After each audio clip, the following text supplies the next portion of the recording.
Machado was forced into hiding for her own safety and had to be spirited out of the country to receive her Nobel Peace Prize in Norway last month.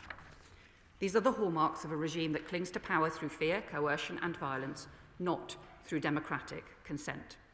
And that is why, as the Prime Minister said on Saturday, we can shed no tears for the end of Maduro's rule. Let me turn to UK policy.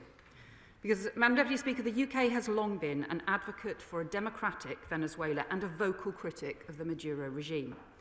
Since 2019, successive UK governments have refused to recognise the regime. Through the G7, the UN, with partners and directly, we have continued to call out the Maduro regime and its appalling human rights violations. We have also, in some areas, taken a different policy approach to some of our allies. Our other Five Eyes partners have closed their embassies, but we have maintained our diplomatic mission in Caracas at a much more senior level than many of our partners, and seeking dialogue, sustaining direct contact with the opposition, supporting Venezuelan civil society, and advocating for British interests. A year ago, around Maduro's inauguration, the UK acted alongside partners and announced a wave of new sanctions. We targeted 15 individuals, including judges, senior-ranking officials in Maduro's regime, responsible for undermining democracy, the rule of law and human rights violations. And we have imposed sanctions on individuals, but not on sectors of the economy. And we have not supported or been involved in blockades or strikes against drug boats. We have continued to directly promote the interests of the British Overseas Territories, who need to see stability in the region. And of course, throughout, we have promoted and maintained support for international law. Commitment to international law, as the Prime Minister set out on Saturday, is immensely important to this government. Those principles guide the decisions that we make and the actions we take as part of Britain's foreign policy. That commitment to international law is part of our values, is also strongly in the UK's national interest. And our manifesto talked about a foreign policy that is progressive and that is also realistic, engaging with the world as we find it in the interests of UK security, prosperity and our values. That means upholding international law and defending democracy, and it means confronting the complex, evolving and hybrid threats that we and our allies face in the world today. And those principles and values also guide the conversations that we have with our allies across a range of issues where we agree and disagree. And in my discussions with Secretary Rubio, I raised the importance of complying with international law, and we will continue to urge all partners to do so at every stage. It is, of course, for the US to set out the legal basis for their actions, and the UN Security Council is discussing Venezuela this afternoon. These issues will continue to be matters for international discussion. I discussed with Secretary Rubio what should happen next, and our continued commitment to a transition to a peaceful and stable democracy. Our collective immediate focus must be on avoiding any deterioration in Venezuela into further instability, criminality, repression or violence. That would be deeply damaging for the people of Venezuela, our own overseas territories, our allies, and in the US and other regional partners. The UK has long been clear that the leadership of Venezuela must reflect the will of the Venezuelan people.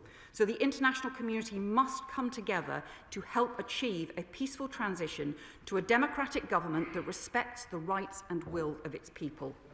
That must mean action on the economic crisis, the release of political prisoners, the return of opposition politicians, an end to political repression, respect for human rights, and plans for the holding of free and fair elections. And I urge the acting President, Delcy Rodriguez, to take these steps forward because the people of Venezuela have a right to decide their own future. The US Secretary of State and I discussed the particular role that the UK can play to support a peaceful democratic transition and stability. Because drawing on our embassy in Caracas and on the work that we have done over many years to build up relationships and dialogue with Venezuelan opposition parties and with the current authorities and regime, and of course, our relationship with the US. To that end, I have also spoken today with Venezuelan opposition leader Marina Corina Machado, and her unwavering fight for democracy, human rights, and the rule of law in Venezuela and against oppression is inspirational. and we will keep in touch over the days and weeks ahead. Finally, Madam Deputy Speaker, let me turn briefly to another matter. The House will have seen recent comments from the United States and from Denmark regarding Greenland. Let me be very clear on the UK position. Greenland is part of the Kingdom of Denmark. Our close European partners, our long-standing NATO allies, and all our countries work closely together on security issues and will always do so. The future of Greenland is a matter for the Greenlanders and Danes and no one else. I commend this statement to the House. I call the Leader of the Opposition, Kemi Badenoch. Thank you, Madam Deputy Speaker. And I would like to start by associating myself with the condolences expressed by the Foreign Secretary about the awful tragedy in Crans, Montana. And I also would like to thank her for her statement on Venezuela. Although I am disappointed that it is not the Prime Minister delivering this statement, because many of us in this House and beyond want to know how he is going to respond to this situation. Madam Deputy Speaker, Nicolás Maduro was a tyrant who criminally abused the Venezuelan people and destabilized the region. It is no surprise that there is jubilation on the streets because Venezuelans remember what their country was like before it was ravaged by years of socialist dictatorship. For years, the Conservative government refused to recognize the legitimacy of Maduro's horrific regime of brutality and repression, and we were pleased to see the Labour government follow suit. However, Madam Deputy Speaker, we are in a fundamentally different world. The truth is that while the likes of China have been strategic and aggressive in strengthening their influence across the world, including South America, the West has been slow. Foreign policy should serve our national interest. It should be about keeping Britain safe. We should be clear-eyed. The United States is our closest security partner. We must work with them seriously, not snipe from the sidelines. We on this side of the House understand why the US has taken this action. As the Foreign Secretary said, UK policy has long been to press for a peaceful transition from authoritarian rule to a democracy. That never happened. Instead, Venezuelans have been living under Maduro's brutal regime for many years. The US has made it clear it is acting in its national interest against drug smuggling and other criminal activity, including potential terrorism. So we understand that. However, we do have concerns about what precedent this sets, especially when there are comments made about the future of Greenland. It is important that the United Kingdom supports its NATO ally, Denmark, which has made it categorically clear that Greenland is not for sale. So I welcome the Foreign Secretary's remarks in that regard. What is critical now is the stability of the region and the wider world. It is important that we listen to those who have been risking their lives for freedom and democracy in Venezuela. Opposition leader Maria Corina Machado, when asked about US action, said that Venezuela had already been invaded by Iran, by Russia, by drug cartels, and Hamas and Hezbollah. It is clear that Venezuela had become a gangster state. I am pleased to hear that the Foreign Secretary has spoken to Maria Machado, but can she also update the House on whether the Prime Minister has spoken to President Trump?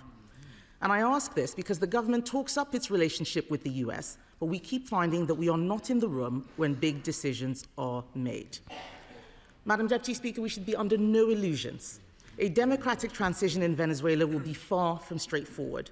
So when the Foreign Secretary speaks of democratic transition, what does that actually mean to the government in practice? And can she also set out what happens to the UK's Venezuela sanctions regime now? In a world changing as it is, we must be serious and responsible about our security and standing. We know what the President of the United States strategy is. His government set out its national security strategy last year.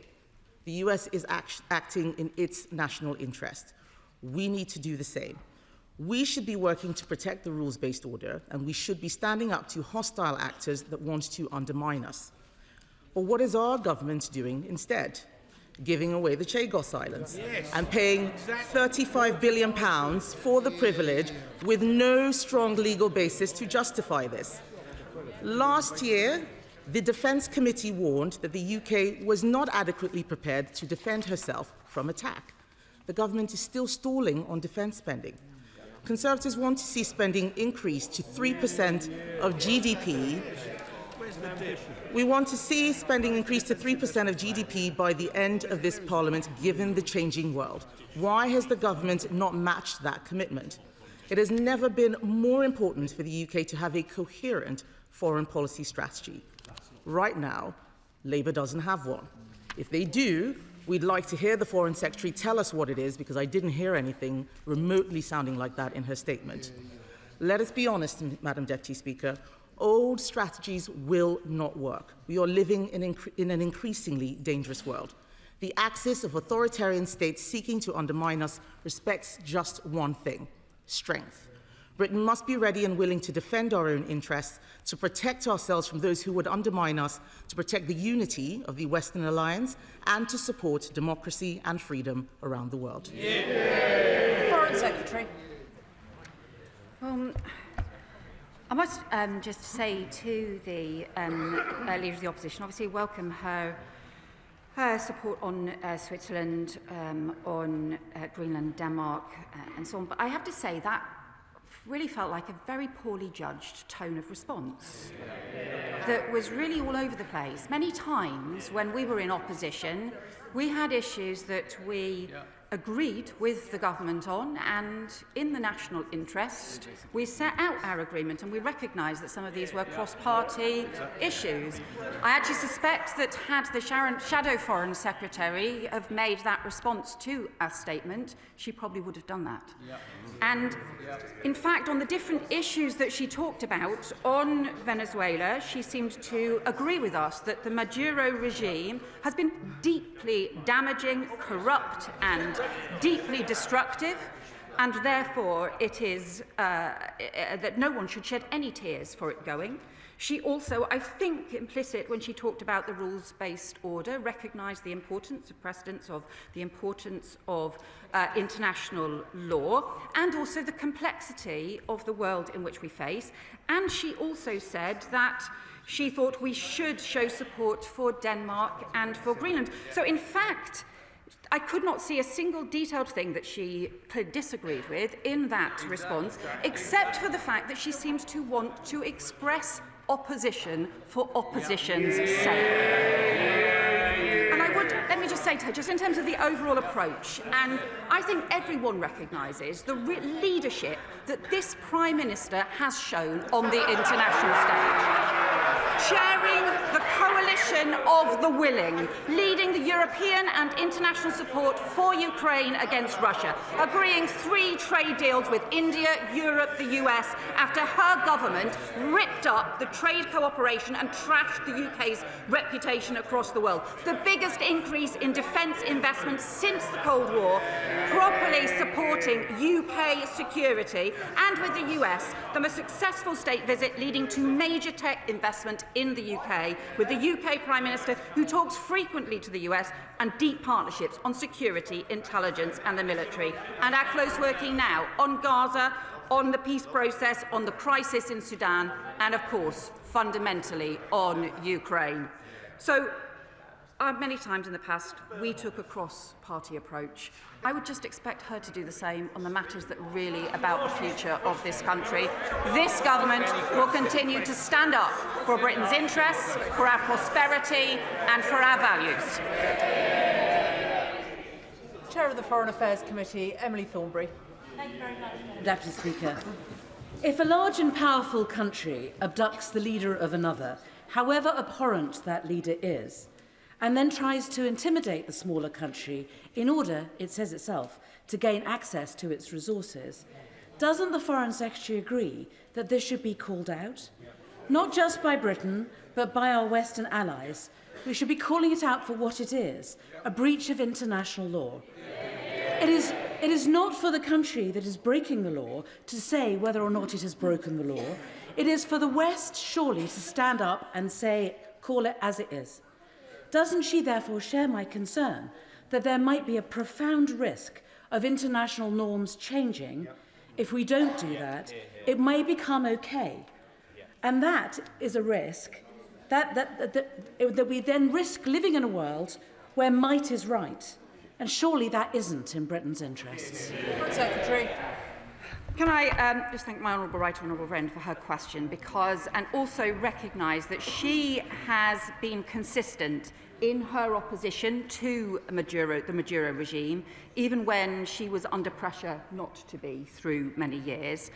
And I know that she and I would probably agree that a man who is currently being investigated for crimes against humanity and who has such a history of political repression as well as economic destruction and corruption should not be leading a country.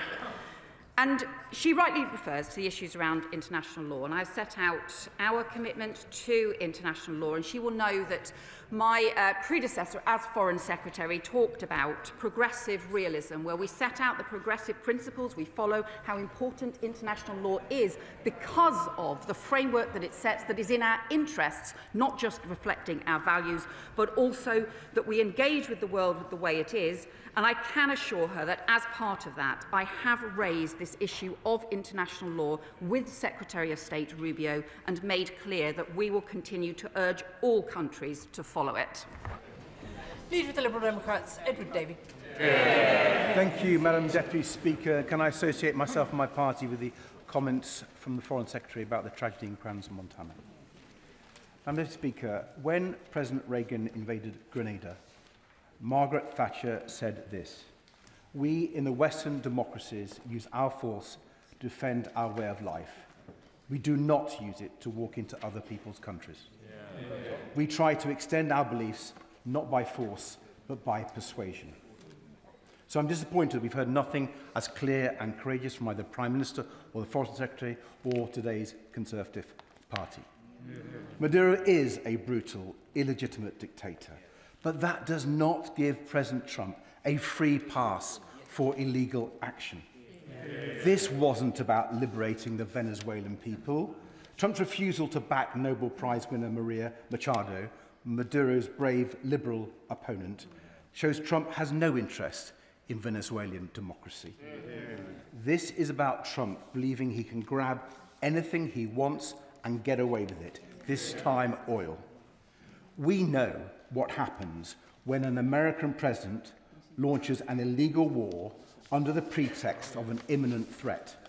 It's why we oppose the Iraq war and why we condemn Trump today. National sovereignty matters. International law matters. Without them, the world is far more dangerous and we are all less safe. Anyone who thinks Trump's actions will make China or Russia think twice is either hopelessly desperate or desperately naive. Putin and Xi will be using this president to strengthen their hands in Ukraine and Taiwan. And Madam Deputy Speaker, anyone who thinks Trump will stop with Venezuela hasn't read his new national security strategy. He's already threatening Colombia, Cuba and Greenland and even democracies across Europe. Does the Foreign Secretary not realise how ridiculous it looks to refuse to call this what it is, a clear breach of international law? Will she at least publish all the advice the government has received on the legality of Trump's actions? Secretary.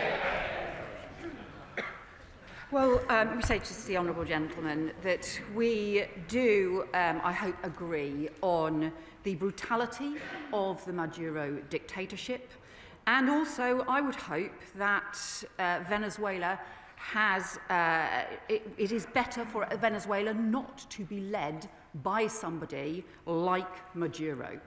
And therefore, the most important thing now for Venezuela is for it to have a transition to democracy. And I have spoken directly to the US Secretary of State about that, and also about the potential role that the UK can play in that, because unusually we have a very senior and experienced chargé d'affaires in Venezuela who has long-standing relationships with the Venezuelan opposition, with the regime, and also, of course, we have the close relationship with the US. That puts us in a particular position and gives us a particular responsibility in order to keep progress being made towards that democratic transition, because stability will not be maintained unless there is a transition that is in the will of the people.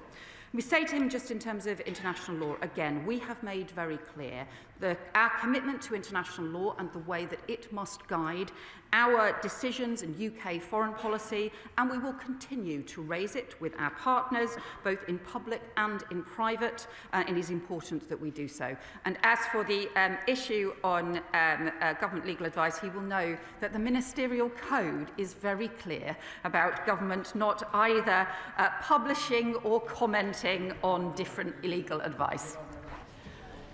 Diane Abbott.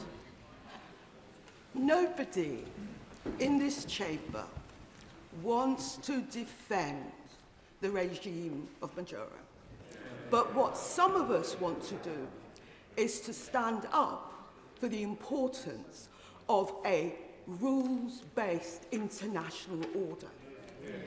And I might add, because my parents were born overseas, I take the question of national sovereignty extremely seriously. And you cannot have a situation where a country, because it is bigger and stronger, walks into a smaller country, snatches its political leadership, whatever you think of that political leadership, but snatches its political leadership, helicopters it out, and puts it on a show trial in an outside country. That cannot be something which this government is prepared to support. And let me add, I know that, the opposition are blithe about what Trump is doing. Blithe.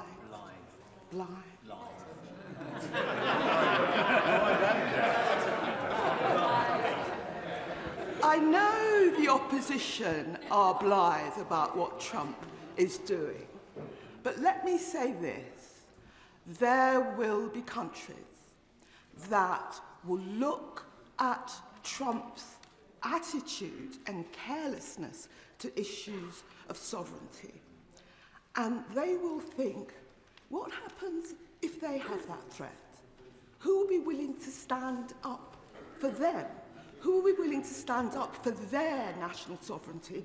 As far as I have heard thus far, it won't necessarily be our ministers. And there will be individuals. Order. The Right Honourable Lady must get to a question shortly, please. The question is, what would the Foreign Secretary say to British voters, ordinary British voters, not particularly left-wing British voters, that do not understand why a British Prime Minister is not willing to stand up for an international rules-based order and is not willing to defend national sovereignty? Well, what I would say to my right honourable friend is that the support for a rules-based international order and for international law is a central part of our foreign policy and the decisions that the UK government makes and the actions that we take. There is an approach which says that, look, this is a new world of great power politics and spheres of influence and which rejects the role for the international law. That is not our view, not only because we believe this is right, it is part of our values and part of our progressive values, but also because it is in UK interests as well to do so. It's why we believe not just in the UN Charter, but also more broadly in international law and a rules-based framework as well. But it's also why we believe in rules-based alliances and the maintenance of those alliances. And contrary to the approach of the sort of great power strategic hemispheres, we believe in the transatlantic alliance and the NATO alliance. That is why we're taking such a strong position on Greenland and Denmark, but it is also why we work with close allies and talk to them on many issues privately as well as publicly. Father of the House, Sir Edward Lee. At the end of the Foreign Secretary's statement, I'm no wiser as to whether the government approves this action and believes or does not believe that whether it breaks international law. Now, the Prime Minister is such a devotee of international law that he's not prepared to defend our own borders from the small boats and take the necessary action. Correct. Why is it that there's one law for the American president doing what is right for his country and defending his country, but it's a different law from us. So the simple question is, does the government believe this breaks international law? Does it approve this action? Foreign Secretary. Well, I think, as I said in my statement, as the Prime Minister said on Saturday, there can be no tears shed for the Maduro regime and the damage that it has done over many years. It is for the US to set out the legal position behind their actions. We were not involved in those actions. We continue to be guided by international law in our approach, and we continue to work now for the most important issue, to get transition to peaceful democracy in Venezuela. Richard Bergen. Thank you, Madam Deputy Speaker. It was the Prime Minister that decided to disregard the United Nations Charter when it came to Trump's bombing, killing and kidnapping of a head of state. I think it speaks volumes that the Prime Minister has chosen not to come to this House to explain his decision. The reality is this: if it were Putin doing this, the Prime Minister would not be saying, oh, it's up to the Russians to decide whether or not this is legal. But this is exactly what the Prime Minister has said in relation to Trump's disgusting attack on Venezuela. Isn't the reality that the Prime Minister is willing to ditch international law and sidestep the United Nations Charter in order to appease Donald Trump? And doesn't this cowardly, craven approach drag this country's reputation through the dirt? Secretary. Well, I just say to the honourable member, I do find it hard to not remember his support and welcoming for the Maduro regime, a regime which is currently being investigated for crimes against humanity. Sir Jeremy Hunt.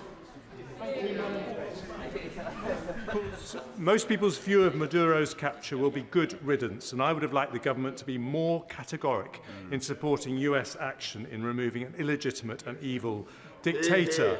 But if the new US approach extends to the annexation of Greenland, the sovereign territory of a NATO member, it could mean the end of the alliance with disastrous consequences.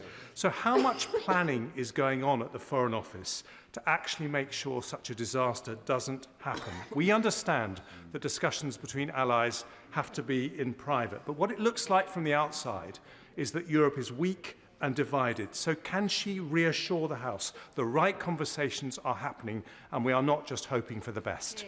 Foreign Secretary. Well, let me just reiterate our strong support for the Greenlanders and for Denmark. Greenland is part of the Kingdom of Denmark, and it is the future for Greenland is for them to decide, not for anybody else, notwithstanding any of the things that we have heard the US say or others say as well. We are very clear about that, and I have raised this issue internationally, and we will continue to do so, but we are very firm in our view on this point. Phil Brickell. Thank you, Madam Deputy Speaker. My constituents don't mourn the removal of Nicolás Maduro, who oversaw violent repression of his own people, a fraudulent presidential election and horrific human rights abuses for many years. But they are alarmed about the unilateral regime change sought by the Trump administration in order to access Venezuelan oil resources. Two wrongs don't make a right. So what measures is the Foreign Secretary taking to support opposition leaders, including 2025 Nobel Prize winner Maria Corina Machado? Foreign Secretary.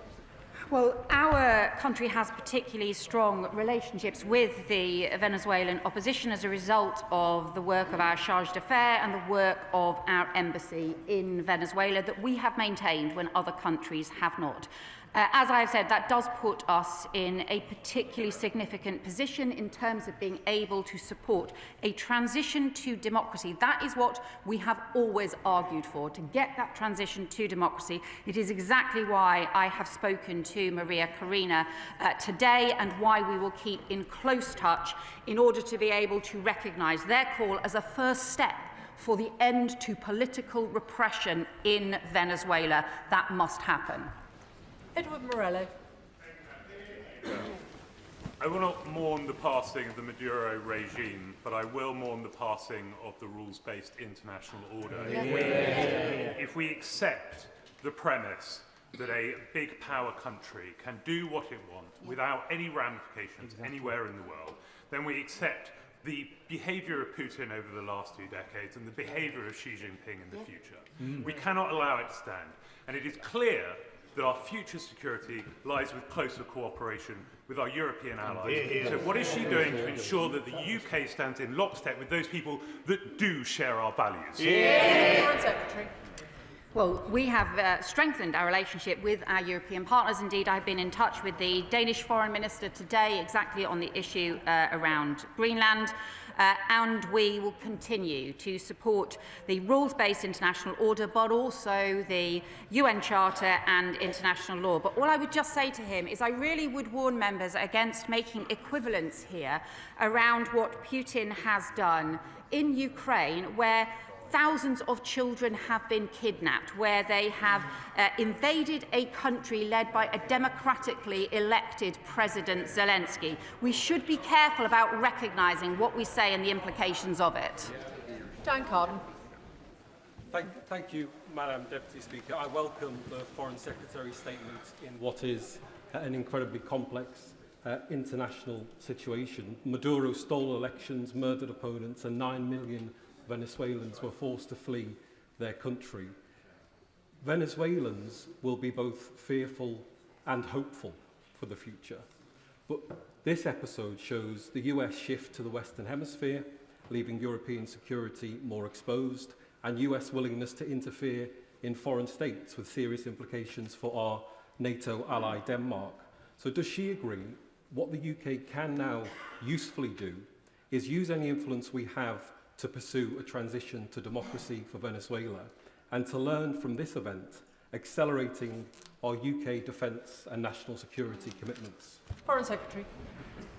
My honourable friend is exactly right about both the fear and hope felt by many people in Venezuela. That is the views that we have had reflected back to us as well over the weekend too. And that is why we are certainly doing everything we can in the unusual position that we are in, given our experience and relationships, in order to promote and support that transition to a democracy. I do also agree with him about the importance of us increasing our defence investment. It is why we have now the biggest increase in defence investment since the end of the Cold War. Sir John Whittingdale. Thank you, Madam Deputy Speaker. The Maduro and Chavez regime was characterised by widespread human rights abuse, criminality and economic destitution, and many Venezuelans are rightly and understandably celebrating its end. But I have to say to the Foreign Secretary that after over half an hour, it is still not clear whether the UK government actually agrees with what has been done. She referred to the discussion taking place in the UN Security Council at the moment. Can she say what the position of the UK will be at that meeting? Foreign Secretary. Well, I set out our position at the beginning of the statement, which is that we supported and have long supported a peaceful transition to a democracy from an authoritarian regime.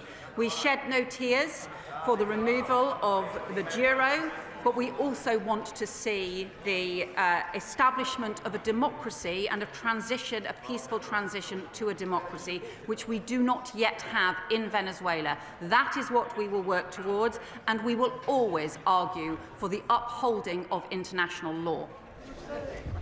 Members will be aware that there are very many of you wishing to contribute to this statement. There's another statement to come and an important debate later. Please, can I encourage you to make questions short? Tan Singh Desi. Thank you very much. Madam Deputy Speaker, whether it's Venezuela, Greenland, Ukraine, Palestine or Taiwan, the UK government is right to champion international law, but we must face facts.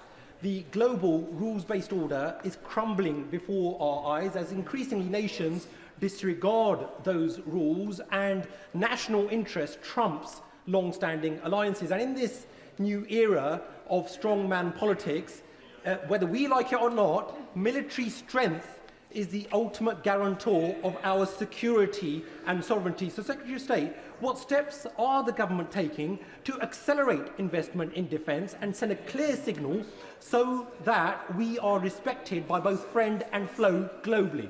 Foreign Secretary. Well, my honourable friend is right to say, and I said in a speech just before Christmas, that the global rules-based order is under pressure from different directions. However, we believe it remains important. It is particularly important, and it is in our interests and the nature of our country and history. It is in our interest, but it is also a fundamental part of our values. And we believe that the international law and the rules-based order are fundamentally a foundation for peace and security across the world.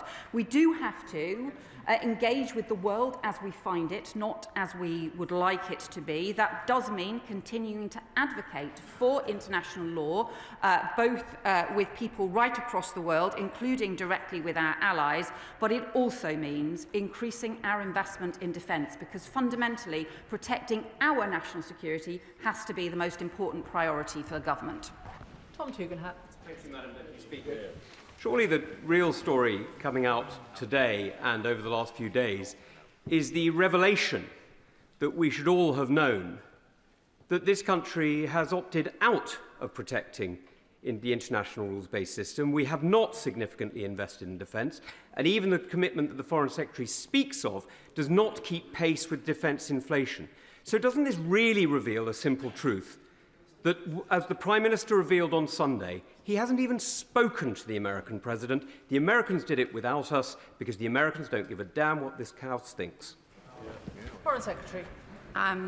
I guess I would just have to ask, who was it who didn't significantly invest in defence over the last 14 years? It's this government which is substantially increasing investment in defence and also chairing the coalition of the willing and also showing leadership on the international stage as well. And what has struck me, becoming Foreign Secretary and having discussions with governments all across the world over the last few months, is how much those governments are saying how welcome it is that Britain is back. Nick Smith. Madam Deputy Speaker, Maduro was an illegitimate president. From Caracas in the New York Times today, Colette Capriles describes a struggle for survival, a primitive capitalism, a web of bosses, private loyalties, corrupt practices, and institutional ruins that replaced public life in Venezuela. So can I ask the Foreign Secretary, what can the UK do to support the development of strong civic institutions there that can help build a new Venezuela? Foreign Secretary.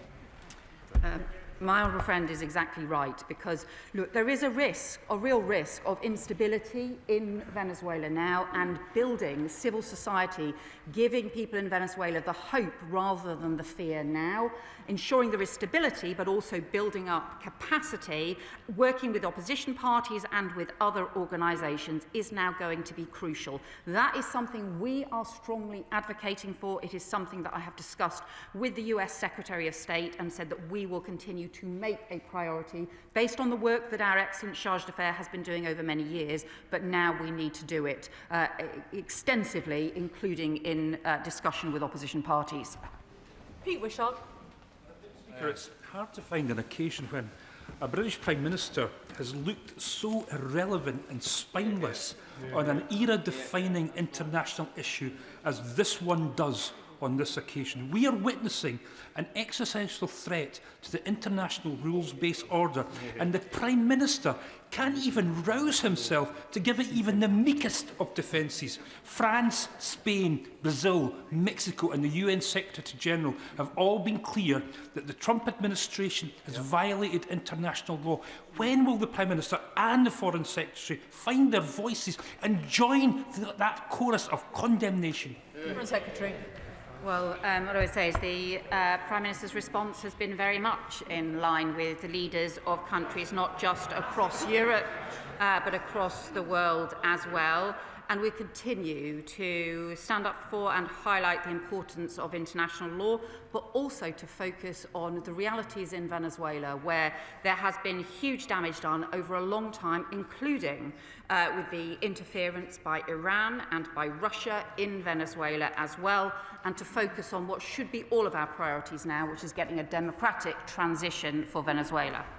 Lizzie Collins. Thank you, Madam Deputy Speaker. We speak today from the heart of our democracy, where power transfers peacefully according to the will of the people. So I thank the Foreign Secretary for her statement. And does she agree with me that democracy is the right of all people, no matter where they live?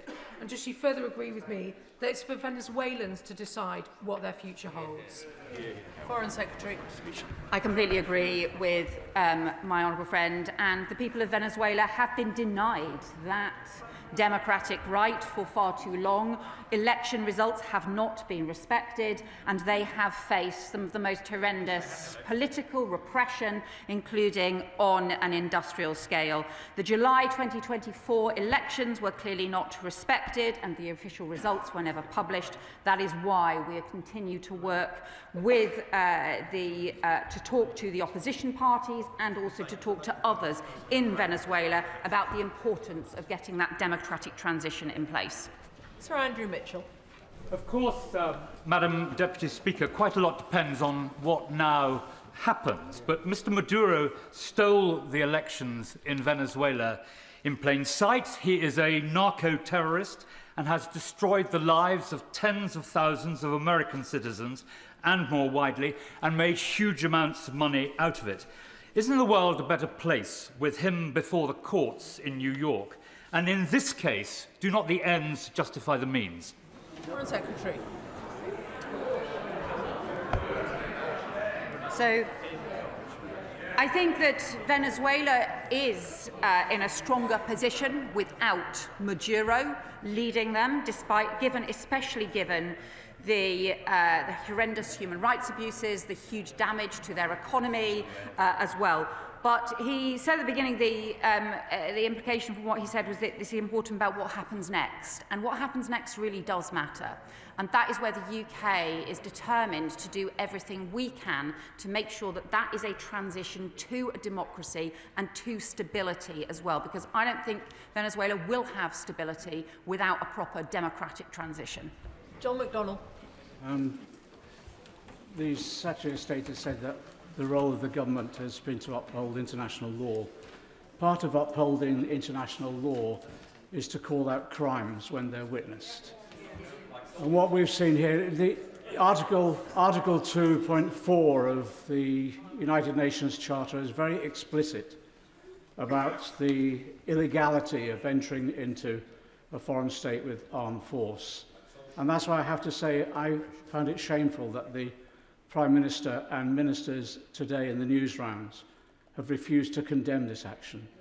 Because in not condemning the action, I think Trump will interpret that as the green light to go in wherever to steal the national assets of those countries. And as a result of that, we're all in a more dangerous place.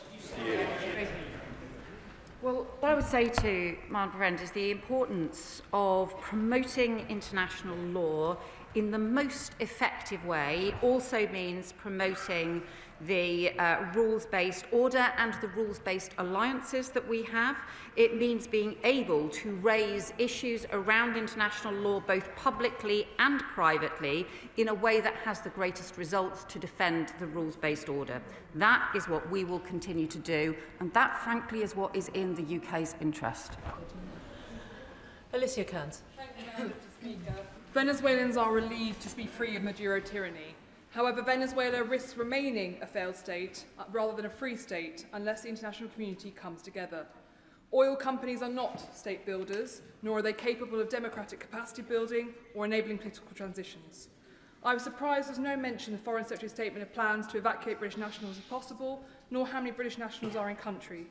I also asked what phone calls the Foreign Secretary has had since this action with the leader of Commonwealth country and nation Guyana, to whom we have an important relationship, and if she hasn't spoken to that leader, why? Foreign Secretary. So, as I set out, I think, in my statement, there are estimated 500 British nationals in Venezuela. We did look at all necessary possible crisis responses over the weekend. We stood up the crisis facility in the Foreign Office to ensure that we were ready to respond if necessary at any point.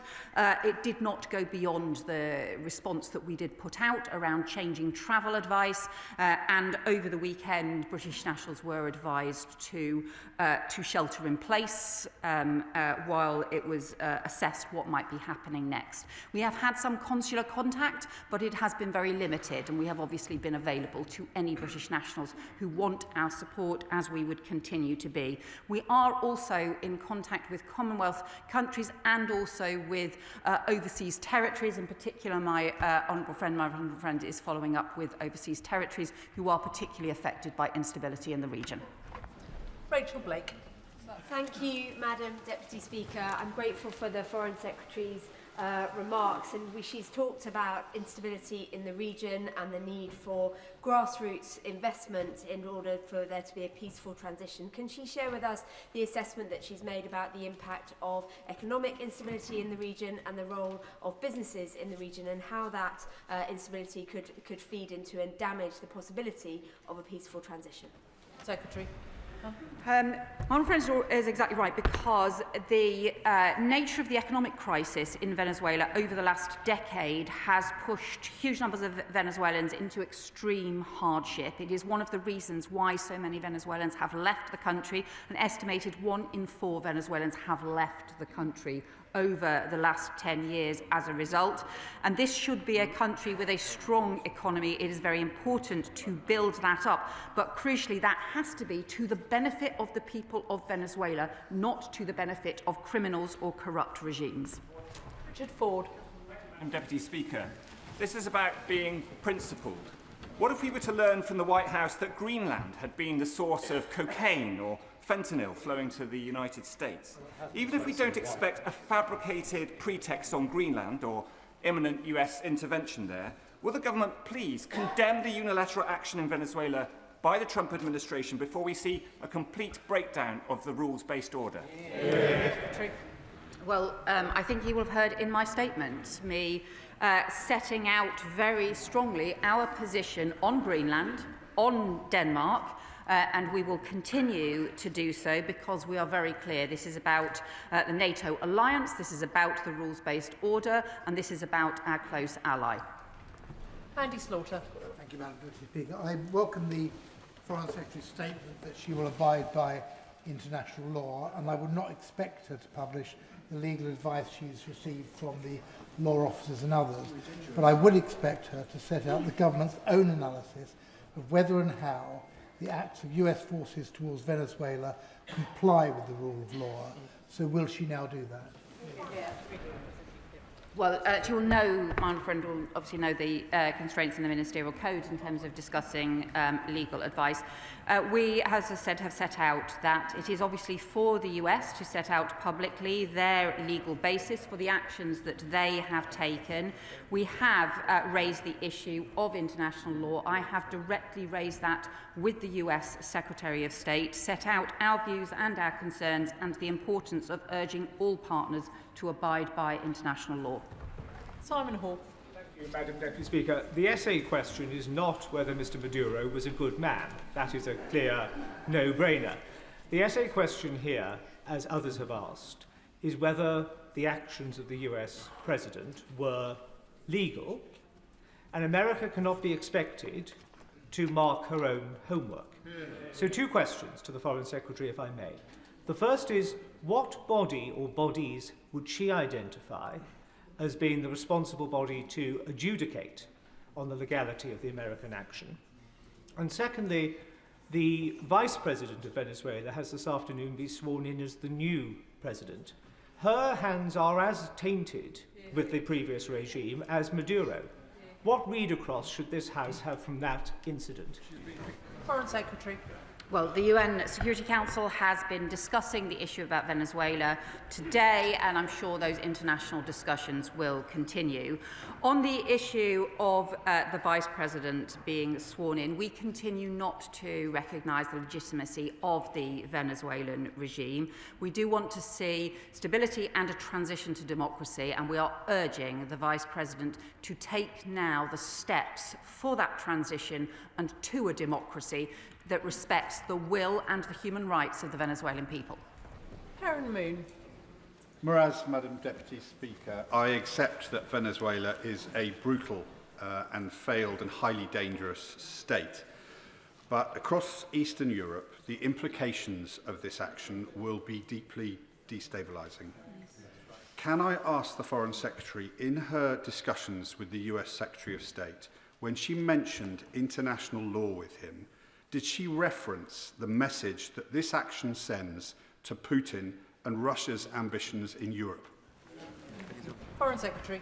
Well, what my honourable friend will know is that we continually discuss the threat from Russia and the importance of the transatlantic alliance supporting Ukraine with the US, and I have discussed that many times with the US Secretary of State. The Prime Minister has discussed that continually with the US President, and we are clear about the importance of defending Ukraine. The Prime Minister will tomorrow be part of the Coalition of the Willing, which is exactly about supporting Ukraine, and we have to ensure that as we build those international alliances, we do so in the most effective way to support Ukraine. I can also assure him that I raise the issue of international law and the concerns that we have with the US Secretary of State. Gavin Robinson. Thank you very much, Madam Deputy Speaker. I think it's clear that the Foreign Secretary supports the end, if not the means.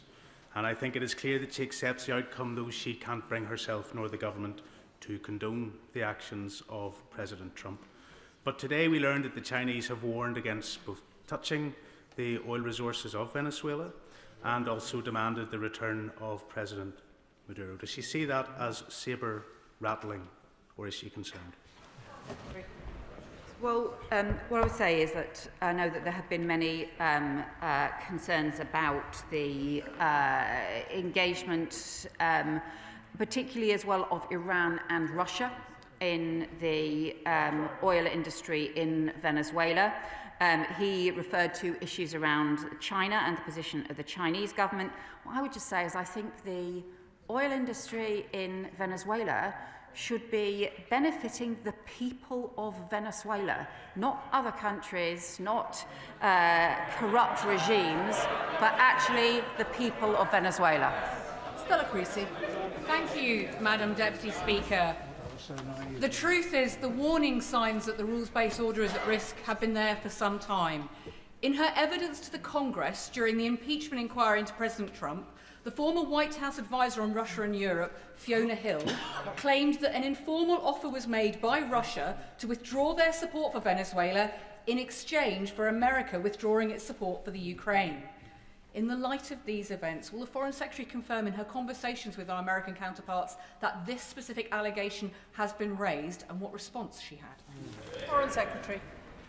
Well, I think we continue to have very important discussions with the US about Ukraine and about support for Ukraine, and many of those discussions have been about the security guarantees that the US would provide as part of a peace agreement for Ukraine.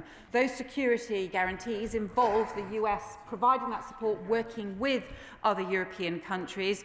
That will continue to be a central objective of our foreign policy now. Sir Bernard Jenkins. Madam Deputy Speaker. To those who still harbour illusions about an idealised world of international rules which will be abided by all, shouldn't we just say, well, welcome to the real world, where might very often proves to be right, and we have to face the circumstances that we are in. Can I therefore give my support to the government's ambivalence, as supported by my right honourable friend, who I think also rightly criticised the slow pace of rearmament, and that's all she disagreed with the government about. But can she now avoid blowing the bridges that we have with the United States and use that influence? And doesn't she agree it really would be stupid to slag off President Trump now when we want to have influence over what he does next? Foreign Secretary. Well, I think just sort of address some of the bigger points that he's raising about the international rules-based order and the sort of global power politics. We obviously, and he and I are old enough to have the experience and reflections on the Cold War, which was all about the great power politics and the difficulties, also at a time when, post the Second World War, we had worked hard to develop a rules-based order alongside those big military global tensions. So this has been a part of global history for a long time. The tensions between how you maintain an international law and an international rules-based order, and also how you engage with the different competing interests, sometimes from some of the biggest countries in the world, sometimes from some of the smaller countries in the world who have particular power in particular areas. In terms of the UK's approach, we continue to believe in the importance of a rules-based order and the importance of that kind of international framework. We also engage with the world as it is, the world as we face it, and we need to be able to do so and to be agile in responding to that. Imran Hussain. Thank you, Madam Deputy Speaker. Regardless of what is said in this place, it is clear for all to see that Trump's illegal actions in Venezuela are a blatant violation of international law, and now he has Greenland clearly in his sight. And frankly, the response from the international community and our own government has been shameful. How can we pretend to defend international law? Madam Speaker, how can we pretend to defend international law when we refuse to even condemn the most blatant of violations and do not apply equally? The reality is we are sending a green light that the rules, international rules, no longer apply. And let's call this what this is. Trump's actions are not about democracy, it's about oil and old-fashioned colonialism. So I give the Foreign Secretary the opportunity again. If she truly believes and wants to stand up for international law, she should stand up on that dispatch box and condemn these illegal actions. And if she does not, then she should admit... I think we've got the gist. We really do need to have shorter questions, or everyone is simply not going to get in. Foreign Secretary. Yeah, I would just remind the honourable member the Maduro regime was a deeply authoritarian and corrupt regime which allowed countries like Russia and Iran and Hezbollah to intervene, to increase their influence in that country. We should not shed a tear for the end of the Maduro regime. What we should do is work for democracy. That is in our values. That is what we will continue to do.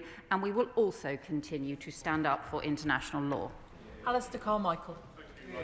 Speaker, last time I saw this degree of agreement between the government and opposition frontbenchers in relation to foreign policy was in the run-up to the war in Iraq, and we all know how that ended. But can I welcome what the Foreign Secretary says about being clear that the leadership of Venezuela must reflect the will of the Venezuelan people? So when she spoke to Secretary Rubio, did she condemn President Trump's assertion that he should run Venezuela for the foreseeable future? Secretary.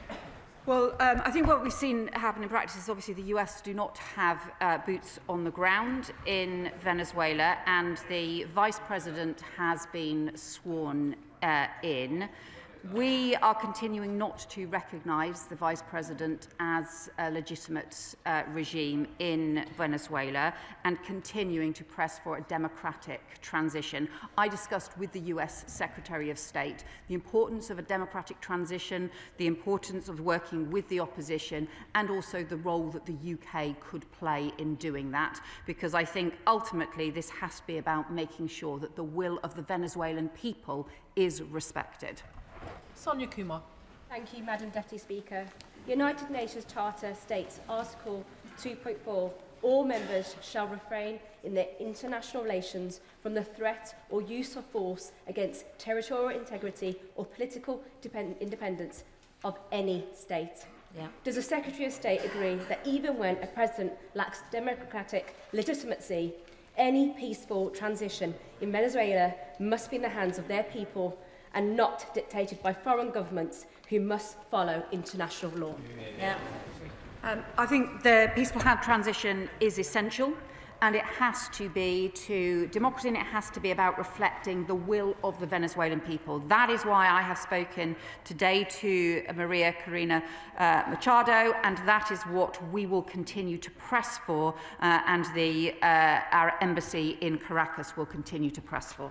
Dr. Andrew Murison. Will the government use any influence its silence on Venezuela is buying to impress on President Trump that whilst it may be expedient for the UK to acquiesce in the removal of a hideous old tyrant, Nicolás Maduro, hemispheric proto-colonialism that threatens UK interests or the integrity of any Commonwealth country or any European neighbour would destroy the special relationship that has existed between our countries since the Second World War? Foreign Secretary. So I think the honourable member is effectively referring to Greenland and to Denmark. Let me just be really clear. Greenland is part of the Kingdom of Denmark. And we have said so extremely strongly. We will continue to do so. The Prime Minister has said so today, and I have been in touch with the Danish Foreign Minister today. You will have seen the strong statements, not just from the Danish Prime Minister, but from other leaders, particularly across the Nordic states as well. This is immensely important to us. We are all NATO allies. We need to all work together. That is part of how we strengthen our security. Peter Prinsley. Madam Deputy Speaker, so there is a central question here, which is simply put. If we do not condemn the American actions in Venezuela, what is to stop dictators around the world acting in a similar way against our allies and our interests? Does the Secretary of State agree that rules do matter? Foreign Secretary. Well, I think I have been clear that not only that rules matter, that international law matters, and also that we need to ensure we look at the different circumstances of different situations and rightly approach each one in turn. It is why we have set out the position that we have today on Greenland. And I do also say, I do really caution honourable members against creating equivalence between different situations in different parts of the world, very different circumstances in very different countries. We have to be realistic about the differences between them in the approach that we take. Jeremy Corbyn. Thank you, Madam Deputy Speaker. Has the Foreign Secretary had an opportunity to study the United States National Security Statement that they made at the end of November, in which they appear to give themselves the right to intervene in any country in the Western Hemisphere in order to exploit raw materials and minerals? Is she not concerned that overt threats are now being made against Colombia and Cuba, as well as the illegal kidnapping of Maduro? Is she going to make any representation to the USA about that as well? Secretary. Well, let me just say on Colombia, for example, we have worked closely with the government of Colombia. We are continue to be the pen holder on Colombia at the UN and continue to work closely with them. We also have made representations around aspects around the national security strategy where we take a very different view to the US. All I would say to the honourable gentleman, I know he has a long history in this area, but it has included support for the Maduro regime, which is now being investigated for crimes against humanity. Paula Barker. Thank you, Madam Deputy Speaker.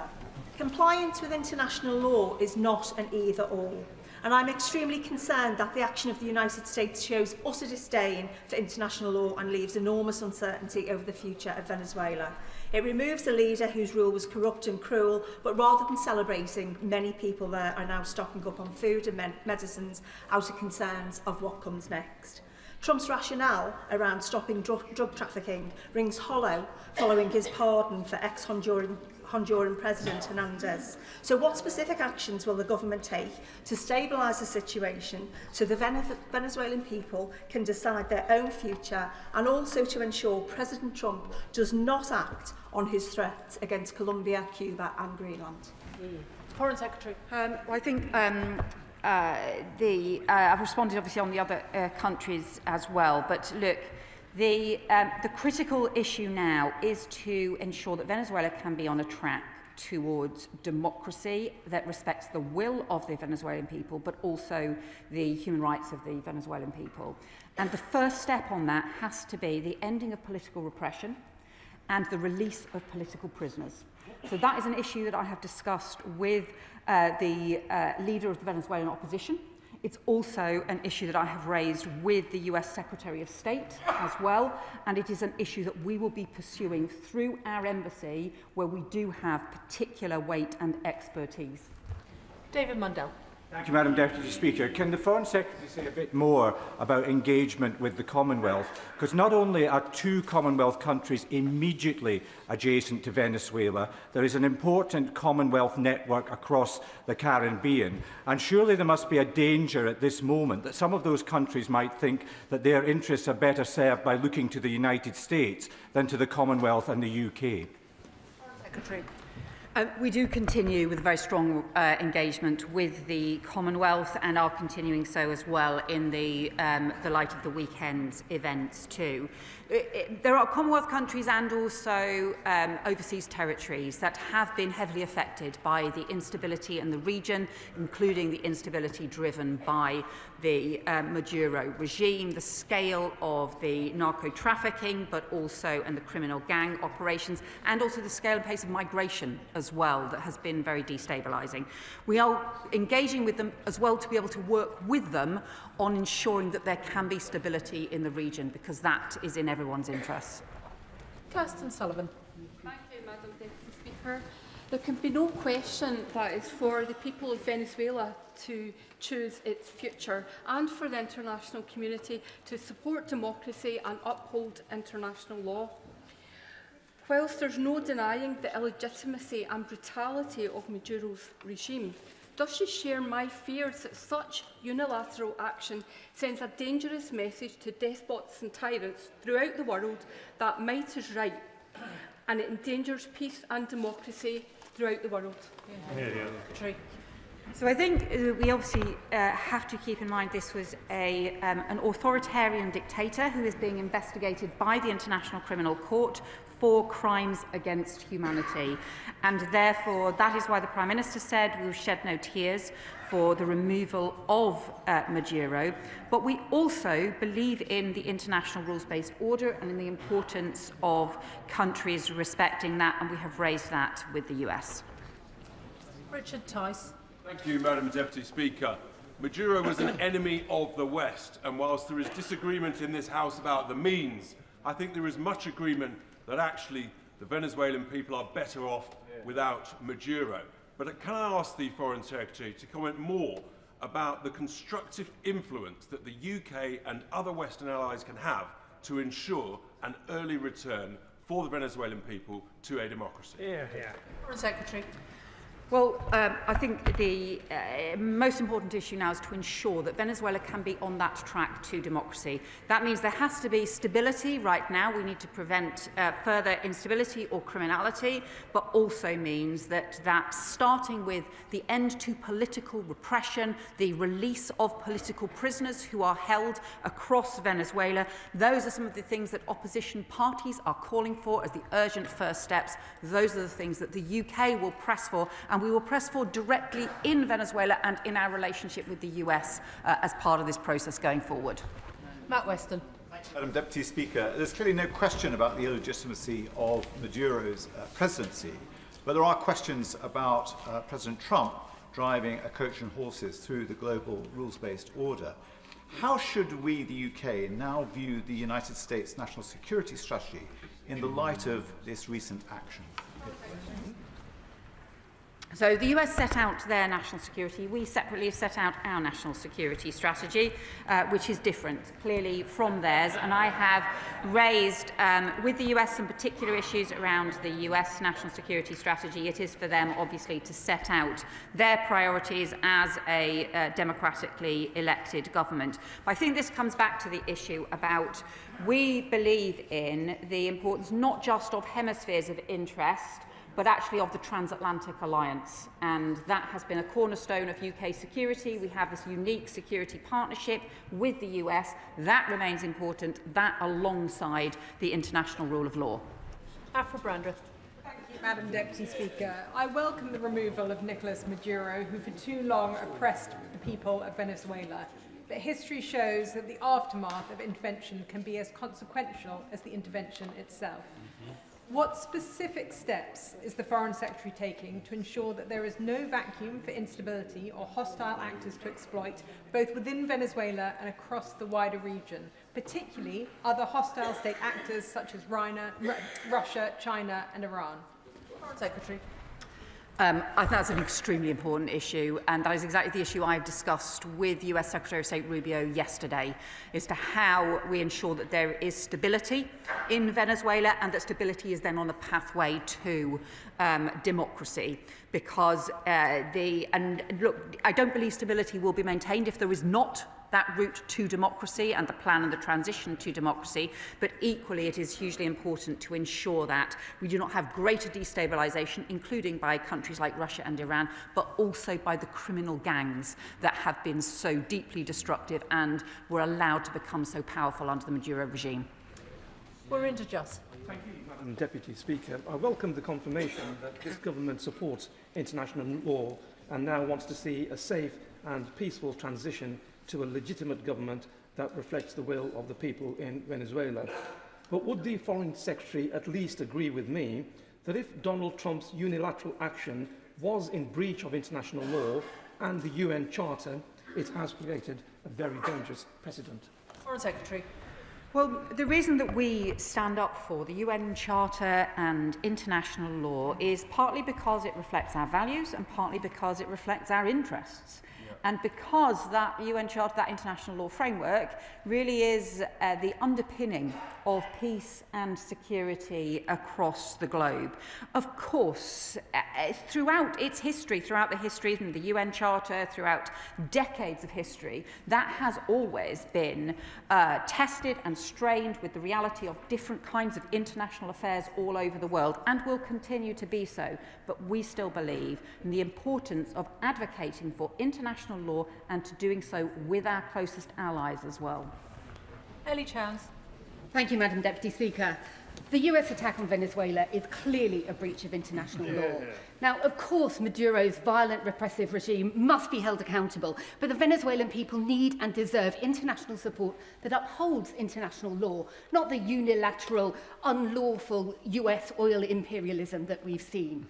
So does the Foreign Secretary recognise that a key function of the Foreign Secretary, any Foreign Secretary, is to defend and uphold international law? Does she recognise that a year of pandering to and pussyfooting around Donald Trump has had no restraining effect, instead has emboldened him? And will she condemn that illegal US action? Foreign Secretary. Well, let me say just what's in the interests of the people of Venezuela, because that was where she started her discussion. And what I think is in the interests of the people of Venezuela is not the Maduro regime, but a transition to democracy. We have worked for many years for a peaceful transition to democracy in line with international law, and that continues to be our policy. But we will work with the reality on the ground, we will work with all of those involved, and we will use the particular assets that we have with our experienced embassy in order to promote the transition to democracy in as safe and stable a way as possible. That's exactly why we are in touch with the Venezuelan opposition. John Trickett. Thank you very much, ma'am. And can I say there were 3 conditions which the Foreign Secretary set to judging the transition: that it be peaceful, that it be complying with international law, and that it had the support of the Venezuelan people. all of those three conditions were broken by a lethal attack by a foreign power, planned not in Caracas but in Washington and in breach of the UN Charter. But can I ask the Foreign Secretary to turn her mind for a second to advise the House on her reaction to the President's idea that he's going to seize the Venezuelan oil and turn Venezuela state into a colony? None of those things can be part of any Labour government supporting them. Well, I would say to my honourable friend is the Maduro regime did not have the support of the Venezuelan people. That was the consequence of the July 2024 election, for which they have continually refused to publish the results because of all of the evidence that Maduro had lost the election. And also, we have been very clear that the oil in Venezuela should be to the benefit of the Venezuelan people. That is what's most important now. Sir Geoffrey Clifton-Brown. Thank you, Madam Deputy Speaker. The Foreign Secretary has repeated time after time today that she believes in the rules-based system. Therefore, will she argue for that vociferously at the United Nations so that the world knows what British values are? Will she also discuss with the American administration a realistic plan to get Venezuela into a democracy and make it clear, as she's just said, that the oil benefits the Venezuelan people and no one else? Secretary. So I think yes is the answer to his questions. We are continuing to raise and promote international law through the United Nations and the Security Council, also continuing to raise the importance of international law with the US administration on a range of different issues, and also continuing to argue for a democratic transition in which Venezuelan assets should be used for the Venezuelan people. After the next contribution, I'm going to come to Steve Darling from the Liberal Democrats. Kim Johnson. Thank you, Madam Deputy Speaker. If the Foreign Secretary believes that the rule-based order is important, then why has she and the Prime Minister not condemned the actions of Trump? And does she agree with me that he's nothing more than a megalomaniac and this is imperialism by another name? Secretary. Well, again, what I would say is the Maduro regime has been deeply damaging for the people of Venezuela. We don't shed a tear for the end of the Maduro regime. We do believe, however, that it is essential that we get a peaceful transition to democracy in line with the rule of law and in line with international law. That is what we have continued to argue for over many years and are continuing to argue for now, because that is what is in the interests of the Venezuelan people. Steve Darling. Thank you, Madam Deputy Speaker. And with Donald Trump taking a leaf out of the Putin playbook and becoming an international gangster in the Americas, what assurance can the Secretary of State give this chamber that the coalition of the willing to protect Ukraine will become the coalition of the capable to defend Ukraine? Foreign Secretary. Well, again, I really would advise members against somehow suggesting there is equivalence between what happened this weekend and Putin's brutal invasion of Ukraine.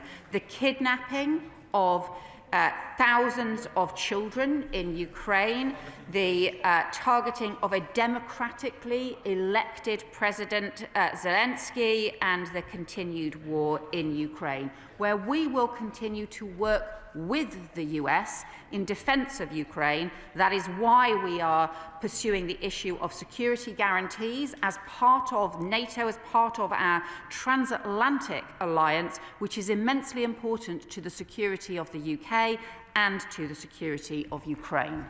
Steve Witherden. Thank you, Madam Deputy Speaker. President Trump has behaved like a member of a criminal gang, bombing Venezuela, a sovereign country, kidnapping its head of state and his family, and killing many in the process. Where next? Colombia, Cuba, Mexico, Panama, Greenland? Here? Does my right honourable friend agree that if we do not stand up to deviants and bullies like Trump, they will only be emboldened to repeat their illegal acts elsewhere? I'll just point out to my honourable friend that Maduro was not a recognised head of state by the UK government and by many governments, not least because of the deep corruption, the refusal to respect the July 2024 election, and the deep damage that he had done, including now being investigated for crimes against humanity. And also the impact, he talked about the impact on neighbouring countries. Neighbouring countries have also suffered deep damage as a result of the Maduro regime allowing criminal gangs to operate so extensively from Venezuela, and also the rapid migration of so many people from Venezuela as a result of the crisis. David Reid. Thank you, Madam Deputy Speaker. I've listened to the Foreign Secretary now for the last hour and a half, and I'm still completely unclear what the government's foreign policy position is on Venezuela. So I'll ask a more direct question. Does the Foreign Secretary agree with the United States Don Road doctrine? Foreign Secretary. Well, the US has set out, I think, very different versions of the Monroe doctrine has been interpreted in very, very many different ways over decades and through generations in different ways, and historians will dispute that. What I can set out is the UK's approach and our foreign policy approach, which is to stand up for Britain's interests in security and prosperity, and also our values. That is why we not only stand up for the international rule of law, but why we also maintain the crucial security alliances which are based on laws and values such as NATO and our transatlantic partnership.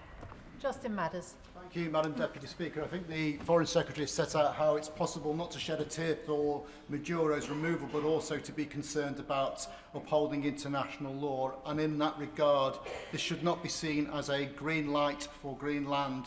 So with that in mind, could she confirm to the House that when she spoke to Secretary of State Rubio, she specifically registered the UK government's position in respect of Greenland? Secretary. So I have been in touch with the US Secretary of State about our position on Greenland. The Prime Minister has also made it extremely clear today, and obviously have made it very clear to the House. We feel this very strongly. It is important that Greenland is part of Denmark, and also that the future of Greenland is for the people of Greenland and nobody else. Ben Lake.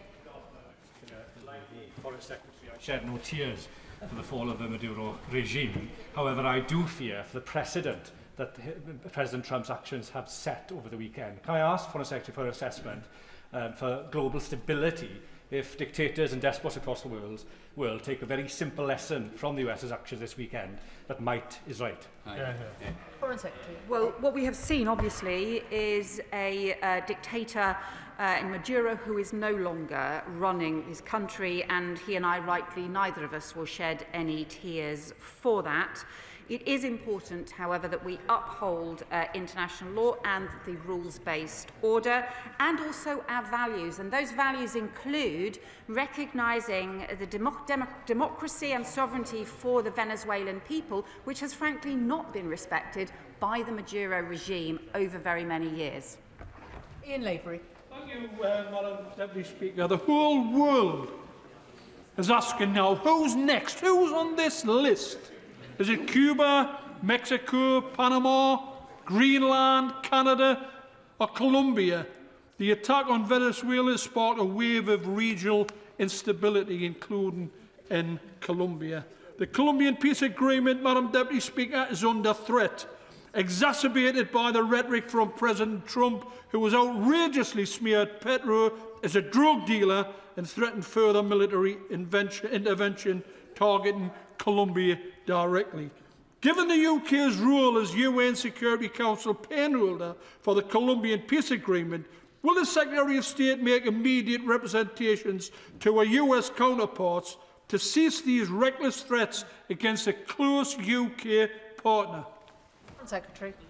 Well, what I would say to my honourable friend is the instability in the region has also been heavily exacerbated and driven by the Maduro regime, by the scale of migration, by the trafficking and the operations of criminal gangs, and also by the escalating influence from Iran, from Hezbollah and from Russia in the region as well. On Colombia, he rightly says we are the pen holder and we support the peace process that was agreed, and we have worked closely with the Colombian government on sustaining that peace process. We believe that is extremely important. We will do that through the UN and through with all our allies, and we will continue to do so. Ben Spencer. Thank you, Madam Deputy Speaker. As chair of the All-Party Group on Nordic countries, I'm very grateful to her and the leader of the opposition's comments regards to Denmark and Greenland. I'm also very grateful that she's confirmed just a few moments ago that she and the Prime Minister have been raising directly the issue about respect for sovereignty for that key NATO ally. Why then did it take so long for the Prime Minister to publicly espouse his support, so delayed after the Swedish and Finnish and other countries have done so? Secretary. Well, he did so this morning when he was asked about it. Alan Gemmell. Thank you, Madam Deputy Speaker. The UK's overriding interest should be to maintain international law and to keep as many countries as possible in the global rules-based order, and ensuring that what's happened in Venezuela is not a gift to Russia or China. Is the Foreign Secretary sure that we can maintain our position at the Security Council and promote our values, interests and the rules-based order? Secretary. That is what we need to continue to do. The approach of progressive realism that my predecessor set out as part of our manifesto was about how we pursue our values, but also how we recognise the world as it is, which is sadly often not the way we want it to be. How we continue to pursue those values in the most effective way, both publicly and privately through our alliances, and how we make sure that our foreign policy and our decisions are guided by international law. Tim Farron. Thank you, Madam Deputy Speaker. Britain is historically America's best friend, and best friends tell their friends when they are acting appallingly. They don't go into toadying mode. As my right honourable friends have mentioned already, in 2003, in this House, a Labour government voted with Conservative support to illegally invade Iraq, and the consequences was the undermining of international law, the emboldening of despots around the world, and Britain's security and safety and significance massively degraded. Have we learnt nothing from that lesson of nearly 25 years ago? And have we not learnt the one lesson above all of history? And that is, if you appease bullies, you soon become their victims. Yeah. Well, let me just say again to the honourable member, I think the continual sort of false equivalence with other issues around the world does not help any of the arguments and the issues that we are dealing with. We have an important issue now in terms of what happened in Venezuela. The operations that took place over the weekend, the UK was not a part of. We have set out a different foreign policy approach to Venezuela based on a peaceful transition, support for democracy and the promotion of the international law, which we will continue to do. But it is right that we do that in response to the world that we are in, to the alliances that we need to build in order to pursue our values and our interests, and in this case, in the case of Venezuela, to pursue democracy for Venezuela. Alex Sobel. Thank you, Madam Deputy Speaker. Democracy and human rights are sacrosanct. A new great game is replacing the international rules-based order, where might beats what is right. Does the Secretary of State share my concerns that our allies in Ukraine, Taiwan and elsewhere are less secure now than they were a week ago? So what I would say to him is I think throughout our history there have been tensions, and throughout the history since the Second World War there have been tensions between the issues around the rules-based order, the international law that we have championed throughout, but also, for example, during the Cold War, the big tensions between major countries, and some of the debates now that take place around global powers and also around different spheres of interest as well.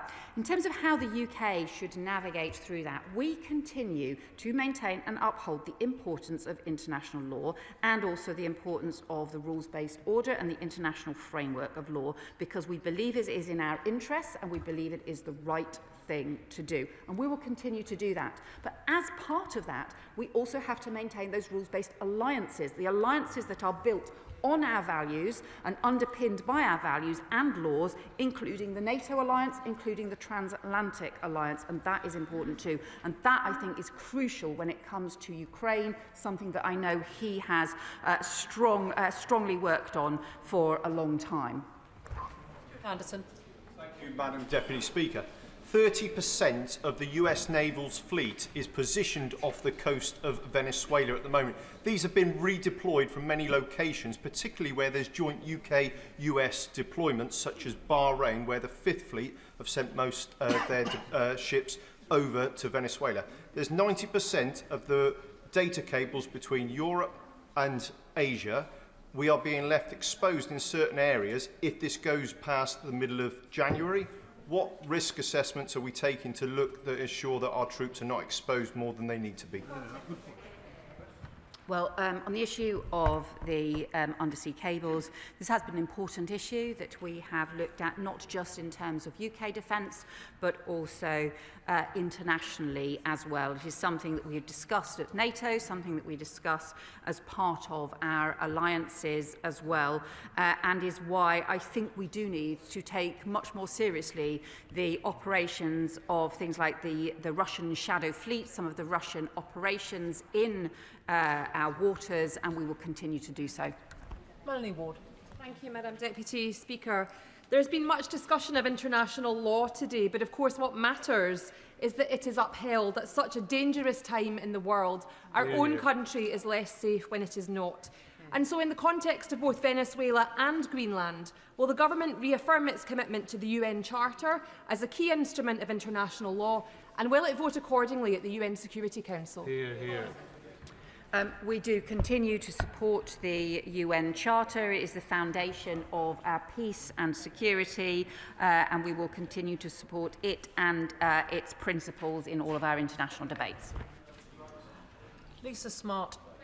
Madam Deputy Speaker, I welcome the Foreign Secretary's clarity on the UK's approach to Greenland, that it's up to Greenlanders and Danes to determine their future and no one else. I wonder if she could be equally clear on whether any US bases in the UK will be permitted to be used for any potential military action towards Greenland. Well, we don't want to see any military action on Greenland, and that should not arise because this is a fellow NATO country. We are NATO members, and all together we should work on our security together. Just as an update to members, I'm only going to run this statement until 15:15, so questions and answers will need to be very short if everyone's going to get in. And the second statement will probably only get about 45 minutes. Clive Efford. Speaker, my honourable friend for Blythe and Ashton has already raised the issue of the threat to Colombia, and the Secretary of State has set out quite correctly that we are the pen holder at the United Nations for the peace accord that was achieved in 2016, achieved after protracted negotiations between warring factions, and it's heavily based on our own agreements in Northern Ireland. So, will the Secretary of State assure me that she's stressing to her counterparts in America the threat to peace in Colombia, that if we were to unravel that peace accord in any way in response to what's happened in Venezuela? Hear, hear, hear, hear. I can assure my honourable friend that we continue to support and uphold the 2016 the peace accords, and also as the pen holder, as he rightly says, we work closely with the Colombian government on this and on how to deal with a range of threats to their stability. I will also recognise, of course, the Maduro regime did contribute to that instability in Colombia as a result of both the migration and the criminal operations, but we will continue to work with the Colombian government. Ben Obsey-Jecty. Thank you, Madam Speaker. In November, I asked the government what our position would be if the US took military action in Venezuela in light of the new US national security strategy, which clearly outlines the US administration's position regarding the Western Hemisphere and denial of influence to non-hemispheric competitors. The answer wasn't clear. So, following her discussion with Secretary Rubio, what assessment has she made that Venezuela may be the first domino in a chain across Central America that ends with Mexico? And also, if we don't now recognise Delcy Rodriguez as the legitimate president, is she one of the individuals we've already sanctioned? We want to see regional stability. We want to see calm and stability across the region and partnership working between nations. I think that is crucial. In terms of Delcy Rodriguez has clearly been part of the Maduro regime for a long period of time, and that is why we believe that there needs to be a transition to democracy in Venezuela that engages all of the different opposition parties and all of the different players within Venezuela, and that is what we will work to do, and that is what I have discussed with Secretary Rubio. Will Crichton. Madam Deputy Speaker, and can I thank the Foreign Secretary for her statement and for her stamina. And over that last hour and 40 minutes, no one has regretted the downfall of Nicolás Maduro. But notwithstanding what the Secretary of State has talked about, this tension between practical, progressive realism and political principle, few of us can condone his kidnapping to stand trial in the domestic courts of another country. This is all the hallmarks of a treacherous deal between the remnants of the Maduro regime and the United States.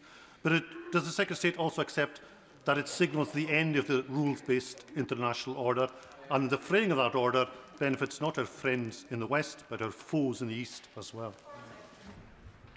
So, I think I would just reiterate the point that I've made about there have always been challenges and strains around frameworks of international law and the realities of particular issues in different parts of the world.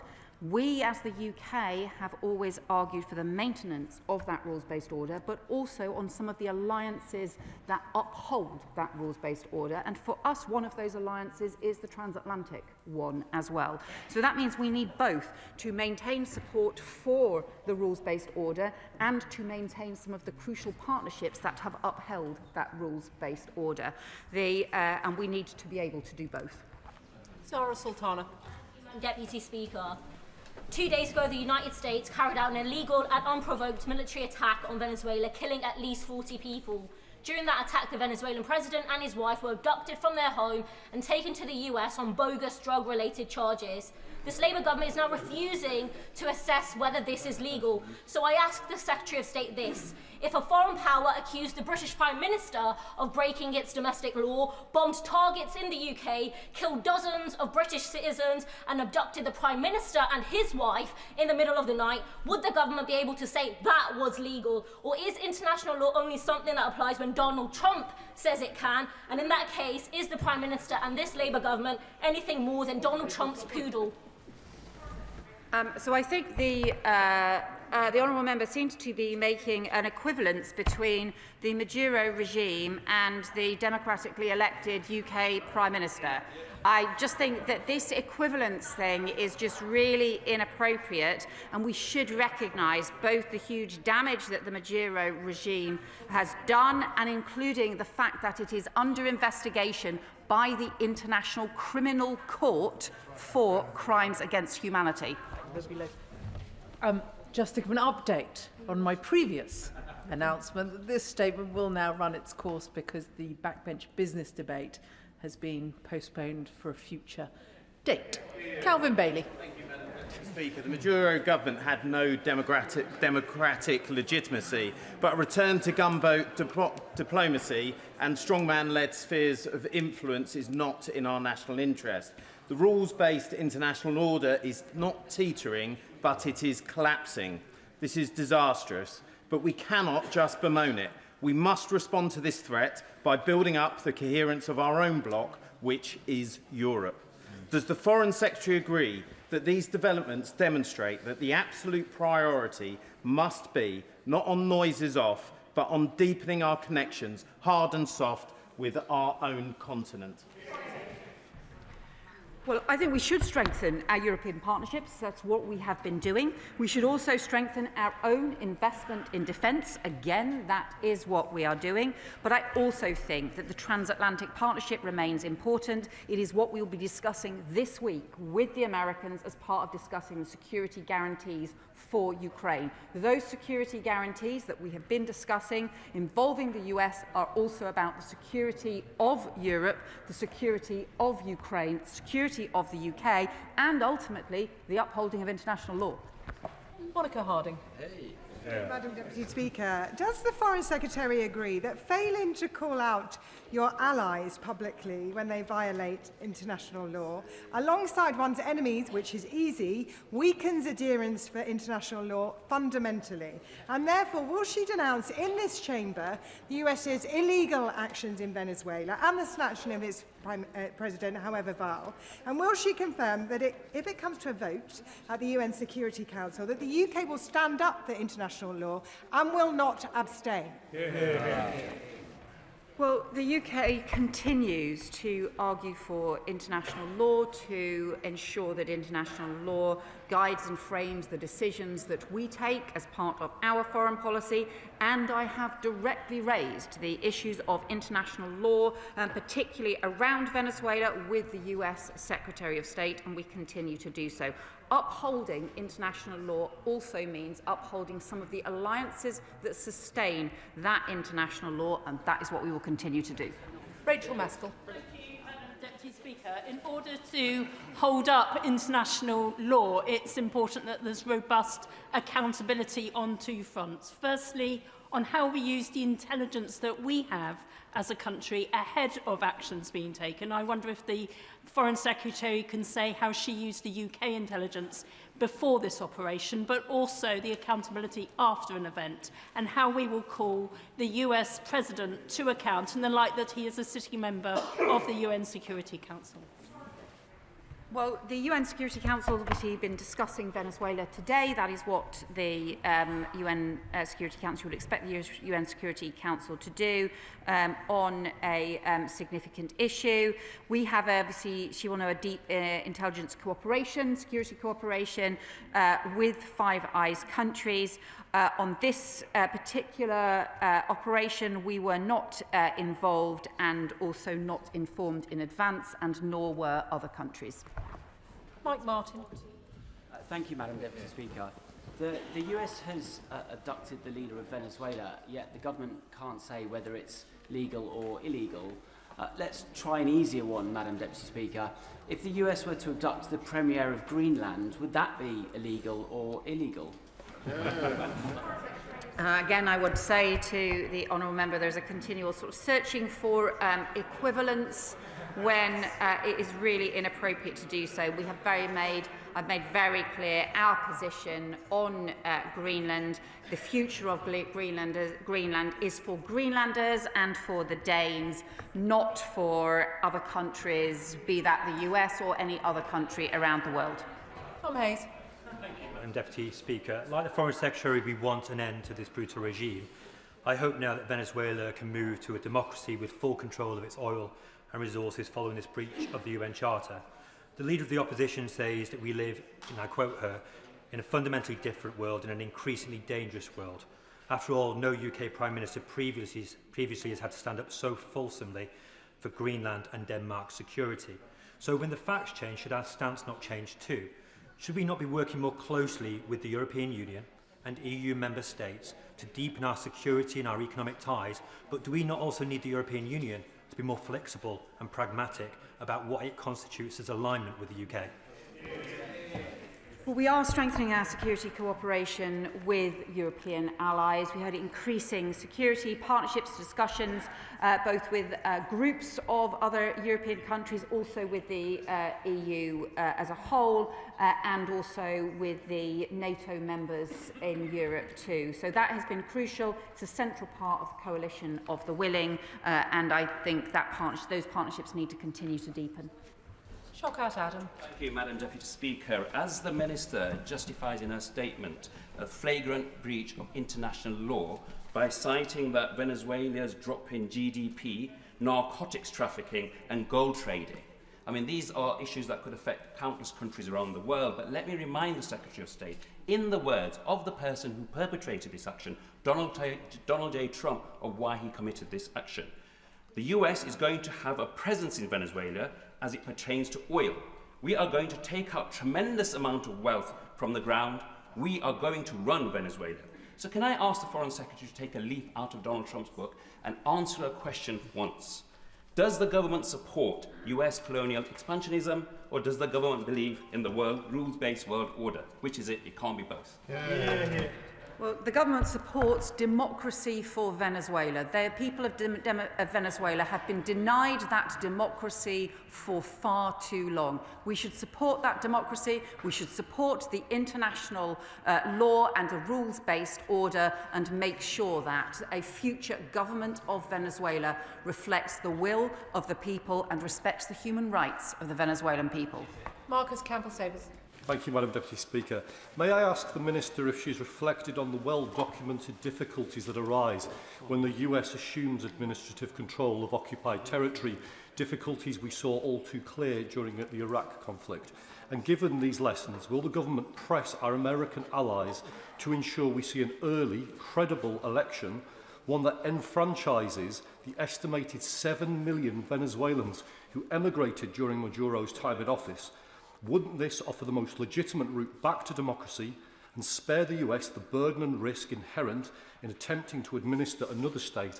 And doesn't this whole situation to displace autocracy demonstrate a need to establish a new consensus that updates the principles that govern the intervention in failed states? I think the Honourable Member makes a sort of important, thoughtful point about the way in which frameworks need to work, but he is right that this needs to be the transition to democracy at the earliest opportunity. The first stages in that are ensuring there is stability, and then the release of the political prisoners, the return of political opposition members so that they can come back to Venezuela, because you cannot fight a free and fair election whilst there is still political repression in place. Christine Jodin. Thank you very much, Madam Deputy Speaker.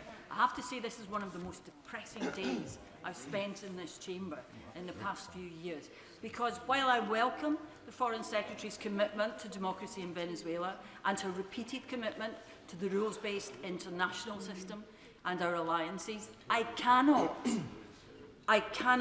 bring that together with this government's abject failure to condemn the actions of Donald Trump in breaking international law. And the concern it has created, reflected in statements by the leaders of Greenland, Denmark, Sweden, the Foreign Secretary herself at the dispatch box. So how is the government going to reconcile that blatant contradiction? Well, I think set out already our clear position on Greenland, the importance of international law, but also the importance of working through our different alliances and being prepared to raise issues, be it around international law or other issues, both privately and publicly as well. And what we need to do is to ensure we can pursue the UK interests and also our values. And we do that through the discussions that will be taking place this week on Ukraine, and we do this through the pursuit of democracy and our values in Venezuela as well. James Naish. Thank you, Madam Deputy Speaker. I was reading this morning that a former Under-Secretary of Defence for Readiness in the US said that he is not aware of, and I quote, any plans for how the next few days will actually be managed by the US. So can I ask the Foreign Secretary what specific reassurances she has received from US counterparts that that isn't the case, that there is a plan in place, and the work that we're doing with our international partners, particularly from NATO, to make sure that support is provided? Well, one of the reasons that I spoke to the US Secretary Rubio yesterday was in order to be able to engage on what the plans now should be going forward. I think there obviously, given the level of criminal gang operations in Venezuela, given the different factions that there have been in Venezuela, preventing greater instability right now, making sure we can get that stable basis and a plan for democracy is immensely important. There is a very strong civil society, opposition groups and so on, but they need to be enabled and supported in order to make sure that we can get that peaceful democratic transition. It will be crucially important. Jim Allister. Most members of this House will agree with the government that there are no tears to be shed over the removal of the brutal regime in Venezuela. But my question for the Foreign Secretary is this: does, and if so how, does such a desirable outcome impact on the government's view of what is permissible within international law? Well, look, there is always a debate to be had about how you respond to different kinds of hybrid threats and complex threats in different countries, and there are also different interpretations that can be made. It's also why we have said, look, it is for the US to set out its interpretation and its legal basis for any action that it takes. But we continue to promote the importance of the international law as it is set out and the UN Charter. He will know there are other areas where we have argued for example, reforms to the interpretation of the ECHR, for example, other areas of international law for other reasons to modernise, but we continue to stand up for the principles of the UN Charter. Paul Wall. Madam Deputy Speaker, from state-sponsored assassination attempts to illegal invasions, in recent years we've seen an alarming rise in the number of countries that are behaving like rogue states, including countries that are members of the permanent members of the Security Council, and I name Russia, given what happened on British soil in Salisbury.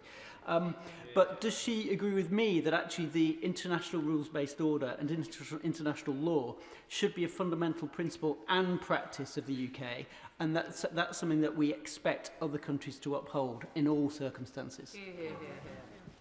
I do completely agree with my honourable friend, and sometimes it could feel right now as if the rules-based order is under particular threat and challenge, and that was a point I raised before Christmas in the Locarno speech. I would say that I think it probably has been under challenge before, and it has endured, partly because countries like the UK have continued to advocate for it, and we must continue to do so. Callum Miller. Thank you, Madam Deputy Speaker. The people of Greenland are concerned today, and I welcome the Foreign Secretary's statement earlier that the UK bases that are used by the US Air Force will not be used for any attack on Greenland. Could she please confirm that she will make that clear to Secretary of State Rubio the next time they speak? Let's be really clear that we are all members of NATO. The UK, Denmark, the US.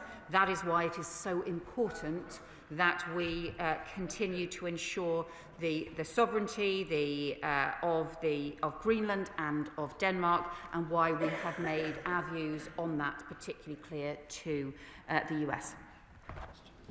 Patricia Ferguson. Thank you, Madam Deputy Speaker, and I very much welcome the Foreign Secretary's statement this afternoon. And I would agree with her that Maduro was a corrupt dictator who frankly cared nothing for the lives of his own people. And I welcome the Foreign Secretary's comments about the importance of upholding international law. So does the Foreign Secretary agree with me that if we believe in a world order with clear rules about sovereignty, we cannot pick and choose when those rules do and do not apply? Otherwise, what is to stop others with further bad intentions from taking advantage of that situation and of following suit? Well, again, let me say we continue to support the international law and to promote it both publicly and privately with our allies, and also to pursue the alliances and to sustain the alliances which are important as underpinning parts of the rules-based order. That does include our NATO alliance, it includes our transatlantic alliance, and we maintain those long-standing partnerships as well as part of upholding international law. Danny Kruger. Thank you very much indeed, Madam Deputy Speaker. The Biden administration offered a $25 million reward for the capture and detention of President Maduro. And this country has passively supported regime change in Venezuela since we froze the gold reserves held at the Bank of England in 2019. So now that President Trump has followed through on the implicit policy of both our countries and achieved the outcome that the whole world wanted, can the Foreign Secretary tell the House what conditions will need to be met for the money that is owned by the Venezuelan people to be returned by the Bank of England? Well, as he rightly points out, successive governments have not recognised the Venezuelan regime. That is the basis on which the independent Bank of England took its decision. We continue not to recognise the Venezuelan regime because it's important that we have the pressure in place to have a transition to a democracy, which is also about the will of the Venezuelan people. So obviously there are independent decisions for the Bank of England to take, but our principles are about maintaining and pursuing the stability and the transition to democracy, and that is what is guiding our approach to recognition. Dr. Scott Arthur. Thank you, Madam Deputy Speaker, and I do thank the Foreign Secretary for her statement. She's been getting lots of advice in response, but I don't think any of us really envy her position. And I thank her as well for talking to the Leader of the Opposition, Maria Corina Machado. I think it's absolutely the right thing to do. She did outline how she's spoken to Secretary of State Rubio about a transition to democracy. So I guess the key question is there any kind of timeline associated with that? And on recognition of a Venezuelan government, will that only happen once it has a democratic government actually elected? So we don't have the timelines for this currently. And what the opposition, the Venezuelan opposition, have said is the first step has to be an end to political repression, the release of political prisoners, and also the return, the safe return to Venezuela of opposition politicians, because without that you cannot have free and fair elections. So that is the first step we are pressing for, is an end to the political repression, and that is what we are urging the transition Vice President, now acting President, to do. Dr. Al Pinkerton. Thank you, Madam Deputy Speaker. There's an old warning from Benjamin Franklin. If you do not hang together, you will hang separately. Given the events in recent days in Venezuela, given the active threats against Cuba and Mexico, and in the past Canada and today Greenland, can I ask the Foreign Secretary, where is the line? What is the Rubicon now for the United Kingdom the crossing of which that would force us to recognise that our silence today will only lead to greater challenge tomorrow? And is it not time that we hang together with our values-based allies to stand up against Trump's colonial possession-taking in Central America, whether or not it's in the Western Hemisphere or elsewhere? Yeah. Well, I think, the equivalence across different countries is the wrong approach to take. I think that also does not recognise the scale of damage done by the Maduro regime, and also that what we need to do in order to promote international law is also to promote some of the partnerships that underpin it. It's why we need to work closely, not just with the Coalition of the Willing that is meeting tomorrow to discuss Ukraine, but also to ensure that there are US security guarantees, which is an important part of our security alliance with the US, and also that on Greenland we and other European countries have made our position clear. Iqbal Mohammed. Thank you, Madam Deputy Speaker. The unstoppable machine of American imperialist invasions has killed millions in Iraq, Afghanistan, Libya and Syria, from aiding and arming and abetting a genocide in Palestine to now the invasion and abduction of a leader in Venezuela for oil, minerals, gold, and to protect the petrodollar. This has nothing to do with democracy or narco-terrorism. With ongoing threats to Greenland, Cuba, Colombia and Mexico, the list of gangsterist aggression continues unopposed. Has the global rule-based order now collapsed, or did it ever even exist for Western warmongering powers? Well, I just strongly disagree with the honourable member's characterisation.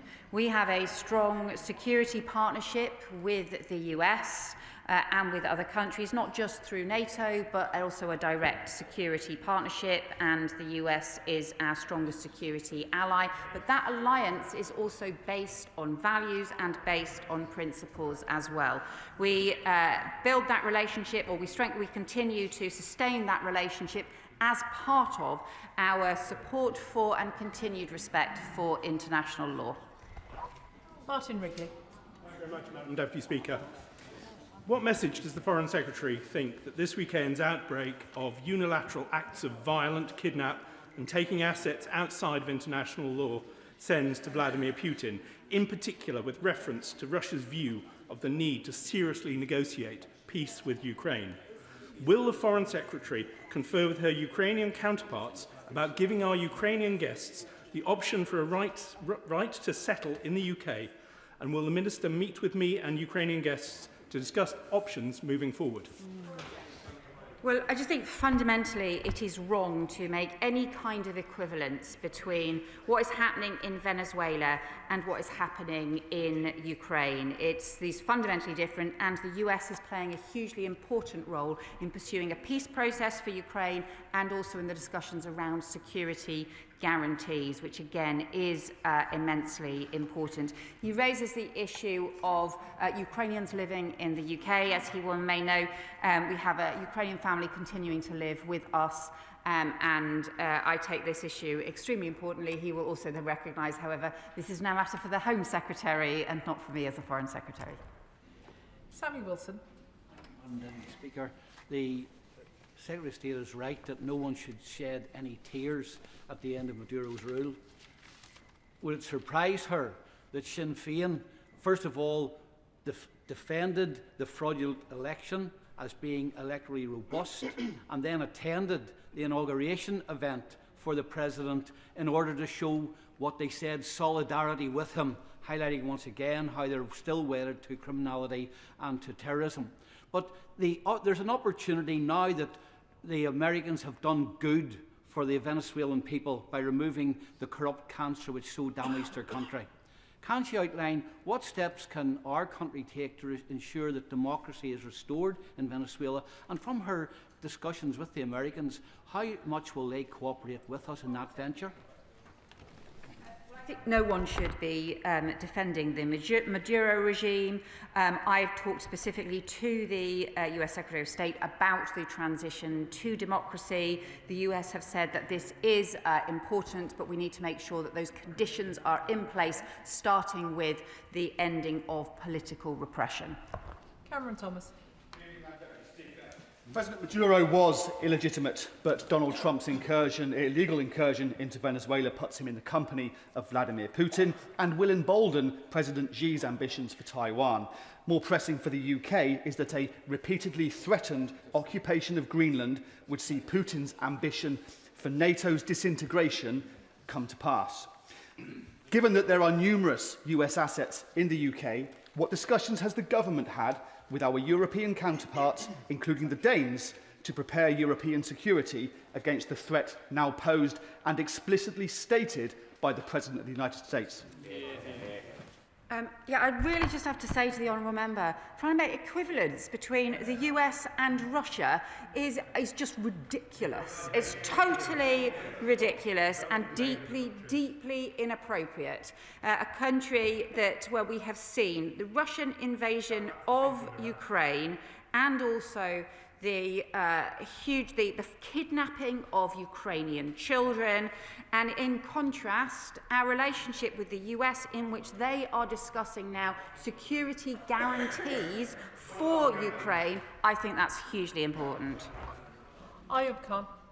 Thank you, Madam Deputy Speaker. Absent international rule-based order leads to chaos, and we all know that within chaos there is order, and sadly, that order is where the strongest survive and the most vulnerable and weak die, neither just nor morally right. So I ask the Foreign Secretary, how can we be both champions and advocates for international rules-based order, yet wholly equivocal when it comes to calling out this flagrant breach of international law? Hear, hear.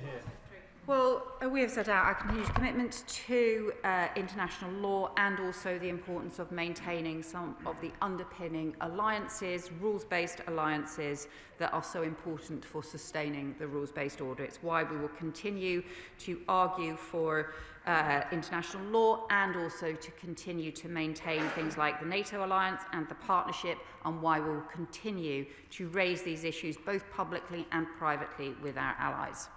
Daisy Cooper. Thank you, Madam Deputy Speaker. The President Trump's actions are not about drugs, they are about oil. They are not about regional stability, they are about regional dominance. And they are not about upholding the law, they are about breaking it. The Foreign Secretary has said that the government has been clear, but she has not been clear on any of those 3 points. The world has changed this weekend, and it will change again very quickly. So can the Foreign Secretary say whether there is a single strategic decision or practical step that this government has taken in the last 72 hours to shore up our national security or that of our allies, especially Denmark? Well, we've got discussions going on the coalition of the willing, the preparations for them as we speak, the discussions being taken tomorrow. Those are all about strengthening our national security as part of strengthening Ukraine's national security. Adnan Hussain. Thank you, Madam Deputy Speaker. The Foreign Secretary repeatedly emphasises the government's commitment to international law. I, as I'm sure with many of my colleagues across the House, remain confused as to the Foreign Secretary's position in respect of President Trump's actions in Venezuela, whether they were in line with international law, and whether she believes breaching a nation's sovereignty is indeed a breach of international law and order. It could simply be a yes or a no. Well, as I have said, we won't shed a tear for Maduro and for his deeply damaging regime. It is for the US to set out the legal basis of their actions, which we were not involved in. We will promote now the democratic transition, which is something we have continually argued for as part of the policies that we have set out over many years on Venezuela, and we will continue to stand up for international law. Josh Babarindi. Madam Deputy Speaker, throughout this statement, the Foreign Secretary appears to have taken comfort in the UK not having been involved in the US's illegal attack in Venezuela. But the Foreign Secretary cannot escape the reality that for as long as this government fails to call out Trump for his actions, this government is complicit in his demolition of the international rules-based order. So when will the government put its head above the parapet in the spirit of the likes of Charles Kennedy back in 2003 and condemn the US President's attempt to turn our world into his Wild West? Well, again, I would say to the honourable member that he shouldn't make false equivalents in different situations, and that would be inappropriate to do so. We will continue to work with the US in the discussions this week on the defence of Ukraine, which is in itself about maintaining international law and the rules-based order, just as we will also continue to raise issues around international law in our private discussions with them and in public debates as well. Ms Coughlin. Madam Deputy Speaker, few of us regret the departure of Maduro, but many of us are alarmed by the breach of international law. But I am most alarmed by Trump's concurrent threat to Greenland and his previous threat to Canada. The Foreign Secretary says that she likes to deal with the world as it is. So precisely how many NATO allies does Donald Trump have to threaten until the government recognises that Donald Trump is a clear threat to the survival of liberal democracy in the 21st century? We are working with the US administration on support for Ukraine, which is about support for a democratic sovereign state that has been threatened by and invaded by an authoritarian Russian regime.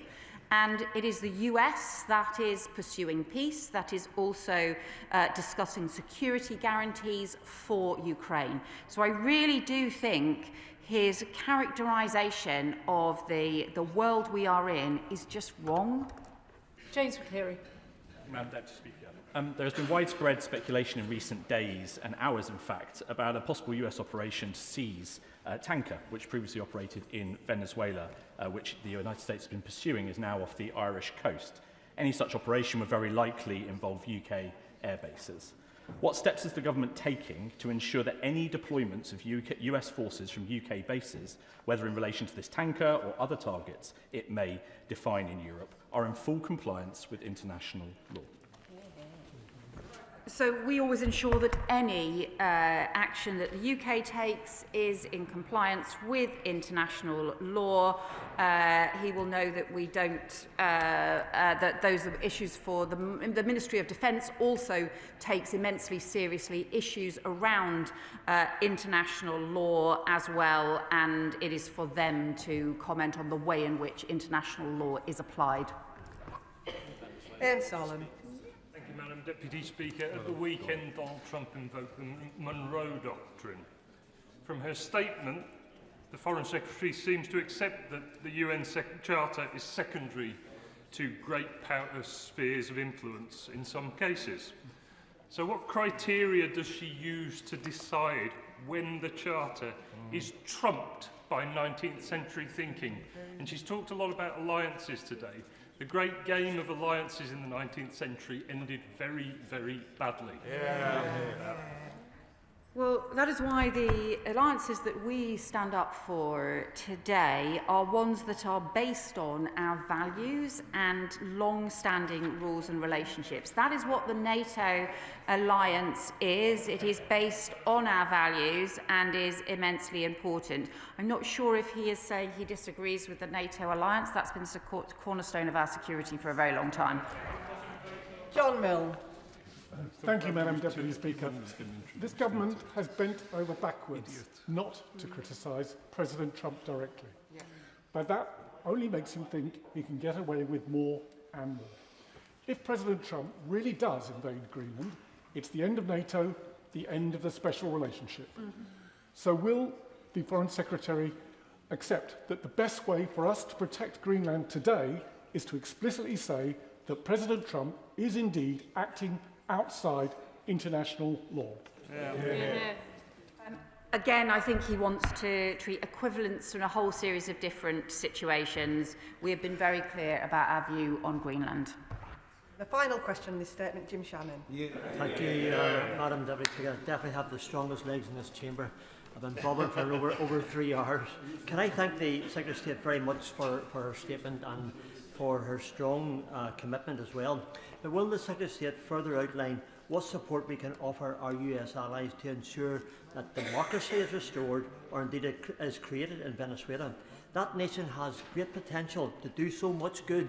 And further, what support can our UK government offer to secure the daily needs of so many young people who have been ignored for many, many years and left in poverty for far, far too long? Thank you. I think he is right about the future of Venezuela and the future for these Venezuelan people, including young people in Venezuela who have been pushed into hardship, into poverty by the corruption of the regime and by the criminality of the regime. There is an opportunity now, but it is fragile. It is very fragile. We have to ensure that we can support stability in Venezuela and this transition to democracy, which is so crucial. Those are the points we will continue to make as part of our discussions with the US, and also that is the work that our embassy on the ground will continue to do. And that concludes the statement on Venezuela. I'd like to thank the Foreign Secretary who's taken over 90 questions and who's been on her feet for 2¼ hours. Thank you. We now move on to the next statement, which is the Middle East and North Africa. And if I can give the front benches just a few moments to swap round.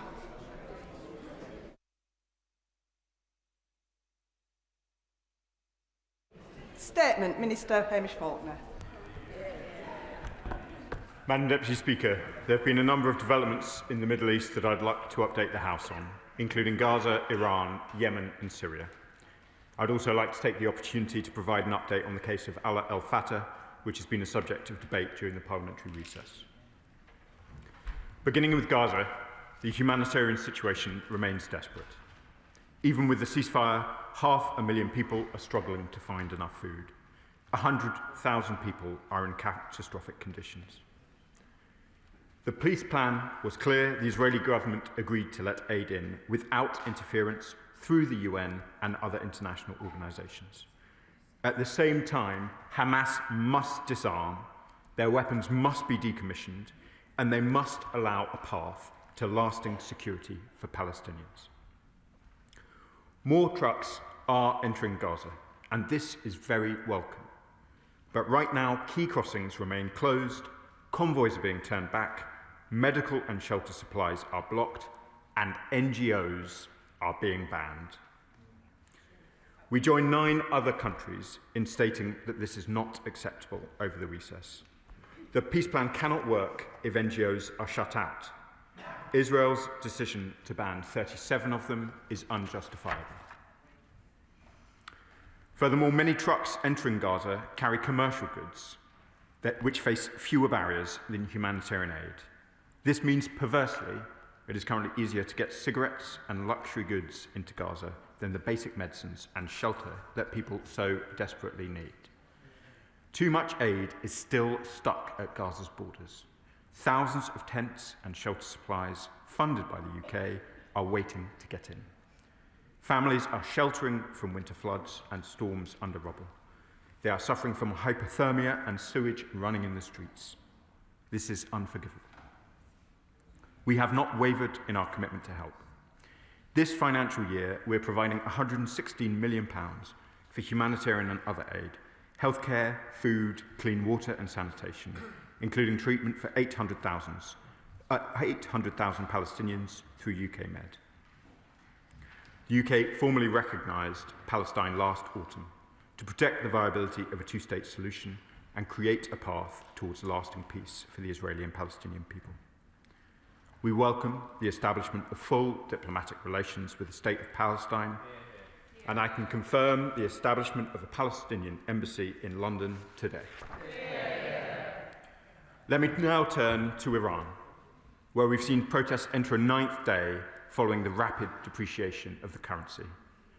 We are disturbed by reports of violence against those who are courageously exercising their right to peaceful protest. We are monitoring developments closely, and we urge Iran to protect fundamental freedoms, including access to information and communications. The UK was integral to the delivery of the Iran Human Rights Resolution adopted by the UN Third Committee in November. It called on Iran to halt its human rights violations, including in relation to women and girls, ethnic and religious minorities, and of course, to stop the use of the death penalty. We will continue to work with partners to hold Iran to account for its rights record. I know that many in this House will also be thinking about Craig and Lindsay Foreman, who spent Christmas in detention in Iran. We are deeply concerned that they have been charged with espionage. We're focused on supporting them and their family, and we remain in regular contact with the Iranian authorities. The Foreign Secretary raised their case with the Iranian Foreign Minister on the 19th of December. I also wish to provide the House an update on another consular case that has been in the spotlight for many years, Alaa El Fattah. Supporting British nationals overseas is at the heart of the work of the Foreign Office, and the provision of that consular support is based on the circumstances of the case. Following Mr. El Fattah's registration as a British citizen in 2021, successive governments gave him consular support and made it a priority to argue for his release. That is why it was welcomed by ministers across the government and many others in this House when he was released from detention in September and reunited with his family in the UK on Boxing Day. However, we recognise and share the deep concern felt across the country following the subsequent emergence of extremely disturbing historical social media posts by Mr. El Fattah. Let me emphasise once again that the historical posts were abhorrent, and I join my colleagues in condemning them wholeheartedly. It is right that Mr. El Fattah has apologised.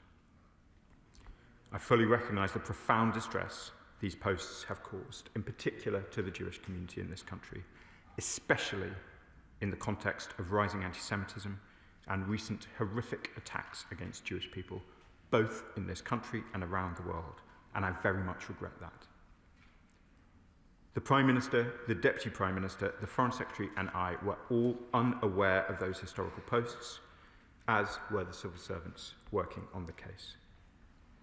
The Foreign Secretary has therefore asked the Permanent Under-Secretary to urgently review the Department's systems for conducting due diligence on high-profile consular and human rights cases to ensure that all necessary lessons are learned. The Foreign Secretary has undertaken to update the Foreign Affairs Select Committee on the changes that the Department will put in place.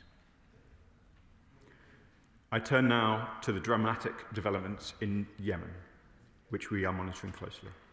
I welcome calls by Yemen's president for dialogue in the south. I welcome too Saudi Arabia's offer to host a conference and the United Emirates' call for de-escalation. A swift diplomatic resolution will best serve the Yemeni people. We remain committed to supporting Yemen's unity, including the Yemeni Presidential Leadership Council and the Government of Yemen, as we set out in the recent UK-led UN Security Council statement.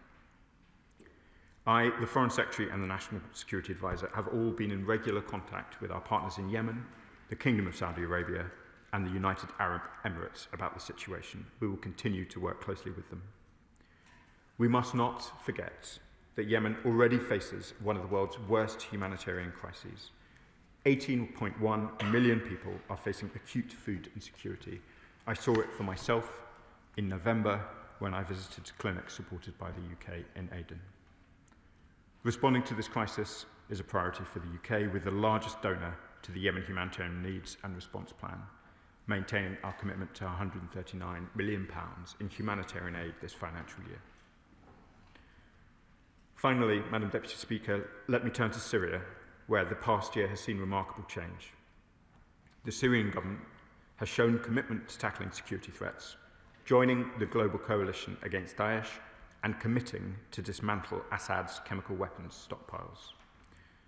In my engagements with the Syrian government, I have heard directly a commitment to build a Syria for all Syrians. But despite this progress, the challenges remain immense. There have been outbreaks of sectarian violence in the last year, most recently in Latakia at the end of December. The recent attack on US soldiers in Palmyra is a reminder of the enduring Daesh threat. A stable Syria is firmly in the UK's interest, reducing the risk of irregular migration, terrorism, and other threats to our national security. That is why we have stepped up our engagement and support to Syria over the last year. The UK remains an active partner in the global coalition against Daesh, and on the 3rd of January, the RAF conducted a joint strike with France on an underground Daesh facility north of Palmyra. The UK will continue to do what is necessary to prevent a Daesh resurgence and support Syria's stability and protect UK national security. Madam Deputy Speaker, I hope this update on developments in the Middle East over recess is helpful to the House. His Majesty's Government remains committed to playing its full role in the Middle East. Foreign Secretary Jane Pretty-Patel. Deputy Speaker, Britain's place in the world matters, and this side of the House is clear that our influence should be used to its fullest to support efforts to combat the complex and dangerous conflicts and tensions that we speak too often about when it comes to the Middle East in this House. From Israel to Gaza, Iran, Syria and Yemen, the UK can and should be able to make a difference. On Iran, on these benches, we stand with the brave Iranians in their fight for freedom against a terrorist-supporting, despotic and oppressive government. Yeah. Their fight for freedom must prevail. So can I ask the Minister what discussions are taking place with our partners in the region over the actions that can be taken to stop the regime's cruel and barbaric acts against those campaigning for freedom? Iran threatens our own domestic security by continuing with its nuclear weapons program, providing weapons and drones to Russia, its backing of China and repression in Hong Kong. Britain must send them a clear signal by imposing more sanctions on them, taking action to stop the sanctions busting that takes place through cryptocurrencies and other methods that facilitate and bankroll this tyrannical regime. Can I ask why the government and its ministers, in his statement today, have been silent specifically on those issues? And where is the plan now to keep Britain safe from Iran? And what is being done to secure the immediate release from Iran's cruel captivity of Lindsay and Craig Foreman, the two British nationals who tragically are still in captivity? I appreciate that he refers to the call that took place on the 19th of December, but what practical measures are being done? On Gaza, Hamas continues to breach the ceasefire in Gaza. They have refused to release the body of the remaining Israeli hostage, Ran Gildi, which has been in terrorist captivity for over 820 days. Can I ask the Minister what pressure is being put on Hamas to adhere to the terms of the ceasefire, to disarm and bring Ran back to his family? Will he also confirm, and he's mentioned this on aid, that 4,200 trucks are being delivered in aid to Gaza each week in accordance with the 20-point peace plan, and that is being overseen by COGAT and the CMCC? Is he meeting with CMCC and COGAT to see the operational delivery of this aid and the role that the United States is playing in securing this aid delivery?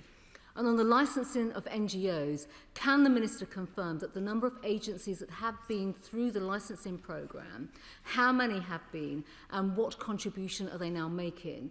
We know and we understand, and we've heard so much in recent weeks and months about terrorists infiltrating aid agencies and diverting aid. So what discussions has he had with ministers within the Israeli government as well and his counterparts to work with them to find practical solutions that address the serious concerns that have been raised so that more aid can get through and is not compromised to terrorists? On reforms to the Palestinian Authority, why is the government still backing them with taxpayers' money while they continue with the pay-to-slay programme? And when will this practice stop? Turning to Yemen, I agree with the Minister's comments made about Yemen and the conflict and the humanitarian suffering. Every single successive government has worked tirelessly to secure more aid and to support our global efforts when it comes to the suffering in Yemen. But what direct discussions has the Minister had with the UAE and Saudi Arabia, who are both long-standing partners and players, particularly over the recent dispute and tensions that have taken place? And is there a bridging role that Britain can play here? And what planning is underway with our partners in the region to respond to further threats from the Houthis? And on Syria, the targeted actions on Daesh were absolutely essential. But there are still many concerns about the stability when it comes to Syria. When will progress be made when it comes to tackling the sectarian violence, protecting minority rights, delivering the democratic transition? What quantity of chemical weapons has been disposed of? What measures are being taken to stop the criminality, the gangs, the drugs and the weapons? And finally, Madam Deputy Speaker, on the Al Fatah case, I welcome the way in which the FCDO in particular has now instigated this inquiry. Can I ask when this inquiry will be completed in terms of what has happened? Was the government informed by any other government departments in terms of the views that were expressed? And I recognise what the Minister has said thus far. And will the ministers in particular, probably now in the Home Office, pick this case up and work fast to strip him of his citizenship, as this side of... Madam Deputy Speaker, I can confirm that I have been in touch with my counterparts in both the UAE and Saudi Arabia, and indeed spoke to the Yemeni Foreign Minister this morning. We are in intensive discussions with all of our partners in the region on the questions in Yemen, which are very significant. I did not speak about the Houthis, but they remain a very significant threat, and I saw some of that threat during my visit to Yemen in November. In relation to Syria, I thank her for her spirit of cross-party cooperation on the strikes that we conducted. There remain very significant questions which are outstanding about the security of Syria, which I'm sure she and other members of the House will have been tracking. The violence in the end of December is indeed concerning. There has been progress on a range of questions. We need to see the independent reviews that were conducted into the violence, both in the coastal areas and in the south, followed through, including accountability measures, and I have made those points, as has the Foreign Secretary, directly to our Syrian counterparts. She asked the important questions about chemical weapons. I'm very pleased that there is now an OPCW programme engaged to ensure the destruction of chemical weapons. That will be of real interest to this House, given the extent to which chemical weapons in Syria have been discussed here even before the time I was elected, and that is welcome progress and important for regional security. On Iran, she is right to highlight the bravery of the protesters. She will have seen, I'm sure, also our spokesperson's statement over the course of the last few days, and indeed the remarks I have just made. We are speaking, of course, to our partners in the region. We are careful in the way we discuss matters in Iran. It is absolutely obvious that some in the leadership of Iran wish to portray these protests as being externally animated. Of course they are not. This is a response from the Iranian people themselves. In relation to Mr. al-Fattah and the next steps, he was, as she knows well, provided citizenship by the previous government. That is not something that is stripped lightly. She would have seen the remarks of the Home Secretary during Home Office all questions earlier during the day. In terms of the timeline of the review, we intend it to be swift. We want to draw a line under this matter as quickly as we can and ensure that in all other cases, appropriate lessons are being learned. In relation to aid, aid in Gaza, I'd like to be clear, Madam Deputy Speaker, we are talking here about charities like Oxfam and Save the Children, credible charities supported by the British public who have donated generously over the course of Christmas.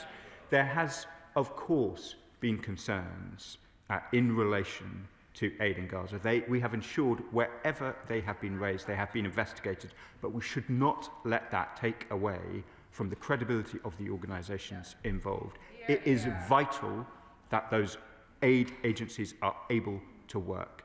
30% of Gazans cannot afford basic food. She is right to say that there has been an increase in the aid going into Gaza, but it is not yet in line with the 20-point plan. Still, UN truck shipments are going in less numbers than was agreed. I think the number is of 250 aid trucks from the UN going in a day, only 147 are going in. It is welcome that commercial goods are getting into Gaza, but as I said in my statement, it is vital that it is the life-saving humanitarian aid, in particular tents and medicines, that get it. Patricia Ferguson. Thank you, Madam Deputy Speaker, and I thank my honourable friend for his statement this afternoon. And I entirely agree with him that at a time when the humanitarian crisis in Gaza remains so desperately urgent, that the decision by the Israeli government to withdraw accreditation from 37 aid agencies, 37 extremely credible aid agencies such as Caritas Internationalis, ActionAid and the International Rescue Committee, is an act of cruelty. And will the Minister therefore join with me in condemning this decision and urge Israel in the strongest possible terms to rescind it immediately before more deaths are occurring in Gaza and the West Bank because of the lack of the humanitarian aid that we need? And will he also urge them to open up the Rafah crossing as a matter of extreme urgency? I thank my honourable friend for the question. We have engaged extensively with the Israeli government, both on the importance of overturning, both against the NGO registration provisions when they were announced, against the deregistration process that she describes, and we have also called repeatedly for the opening of the Rafah crossing as well as other vital crossings. Callum Miller, Lib Dem spokesperson. Thank you, Madam Deputy Speaker, and thanks to the Minister for advance sight of his statement. I regret the Government is presenting developments on 4 significant states in one statement, but I'll do my best to respond in the time afforded to me. While the attention of the world is seized by the illegal actions of the US President, it is crucial that the UK works closely with our allies to support just, lawful and humanitarian action in the Middle East. After 2 years of widespread destruction, people in Gaza are already facing severe shortages of food, clean water and medical supplies in the midst of winter. What immediate action is the government taking to persuade Israel to reverse its decision to bar reputable international aid agencies from Gaza and the West Bank? The continued expansion of settlements on Palestinian land by Netanyahu's extremist cabinet since the House last met is explicitly intended to undermine any prospect of a two-state solution. So will the government implement immediate sanctions on members of the Israeli cabinet, a full ban on the import of settlement goods, and finally publish its response to the 2024 ICJ ruling that Israel's occupation is illegal under international law? Liberal Democrats condemn the violent repression of public demonstrations in Iran. The casual threats from the US President to take unilateral military action merely serve to escalate tensions. So how is our government working with European and regional partners to coordinate lawful external pressure on Iran? And when will the government commit to prescribing the Iranian Revolutionary Guard Corps under UK law? The people of Yemen desperately need peace, yet regional powers continue to intervene to support the armed factions. So will the government review all arms export licences to Saudi Arabia and UAE to ensure that UK weapons are not enabling them to sustain the conflict? The UN estimate that around 24 million Yemenis desperately need food and protection. How is the UK ensuring that humanitarian aid reaches those most in need, particularly in areas where access is restricted or contested? The Liberal Democrats support limited multilateral strikes against Daesh in Syria to ensure the eradication of their infrastructure and to counter their dangerous and violent ideology in the Middle East. Can the Minister confirm that the government is confident these recent strikes were fully compliant with international law and proportionate to the threat? And what steps is the government taking to ensure the new Syrian government is protecting the rights of all, including minorities and women? Thank you, Madam Deputy Speaker, and I thank the Liberal Democrat spokesperson for the spirit of the question. To address why I put so many developments into the statements, there were so many developments that I wish to update the House at the earliest opportunity and provide colleagues an opportunity to ask questions on any element of it.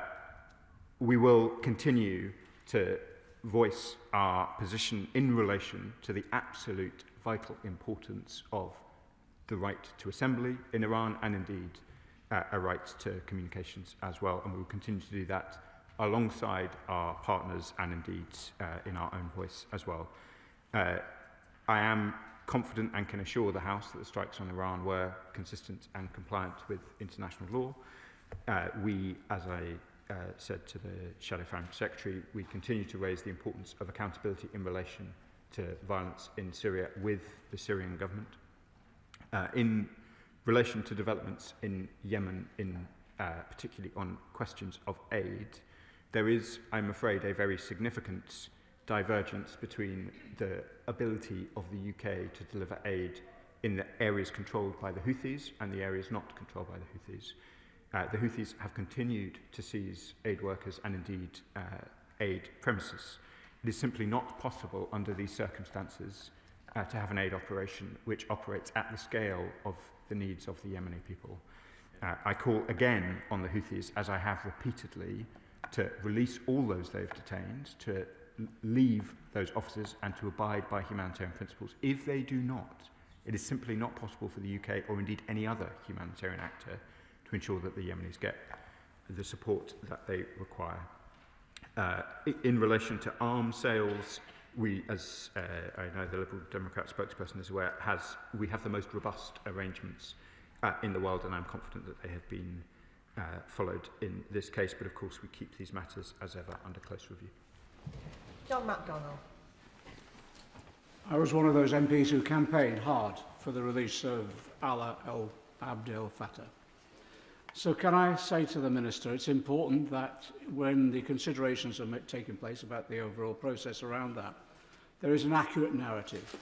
And the narrative partly is this, yes, there were vile social media interventions by this person, which we all condemn, but which he apologised for.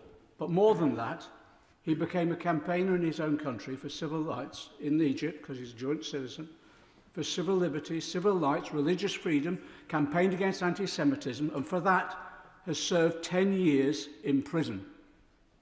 Not many in this chamber has gone anywhere near that record of campaigning for these civil liberties. So maybe that narrative could be taken into account when consideration is taken about this individual. Mr. I thank the Right Honourable Gentleman for his question. And Madam Deputy Speaker, I do not want to prejudge what the review may find, but we provide consular assistance to many thousands of British nationals every year.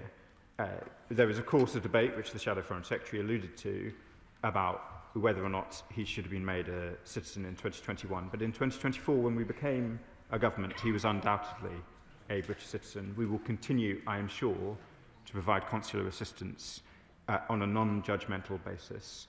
If a British national is in considerable distress overseas, if there are outstanding questions about their treatment, then British nationals of all kinds can rely on the support of the United Kingdom. Tom Tugendhat. Thank you, Madam Deputy Speaker. May I first of all welcome the statements the Minister has made. I certainly agree with him on the strikes in Syria and the view he's taken towards the Houthis in Yemen, who have murdered so many people over recent years. May I ask him about a separate aspect of the Iranian situation that we're seeing? We're seeing extraordinarily courageous protesters on the streets all across Iran in various different cities and towns. But we're also seeing Russian cargo aircraft coming in, landing in Tehran, presumably carrying weapons and ammunition.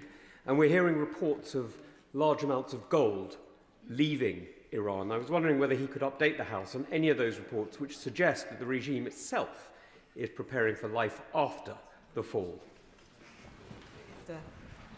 Madam Deputy Speaker, for reasons I'm sure the right honourable gentleman will understand, I'm not in a position to give a detailed update on the reports he alludes to. I would simply underline the point I made in my statement, which is that the freedom of assembly, the right to protest, are inalienable rights of the Iranian people. We want to see the Iranian government respect that. Melanie Ward. Thank you, Madam Deputy Speaker, and let me start by thanking the Minister for all his work on Yemen, which gets too little attention. I know it's a personal commitment of his, and the humanitarian crisis there is truly horrific. Hear, hear. As he said, over Christmas, the Israeli government banned 37 international humanitarian organisations, many of them British, from delivering life-saving aid in the state of Palestine.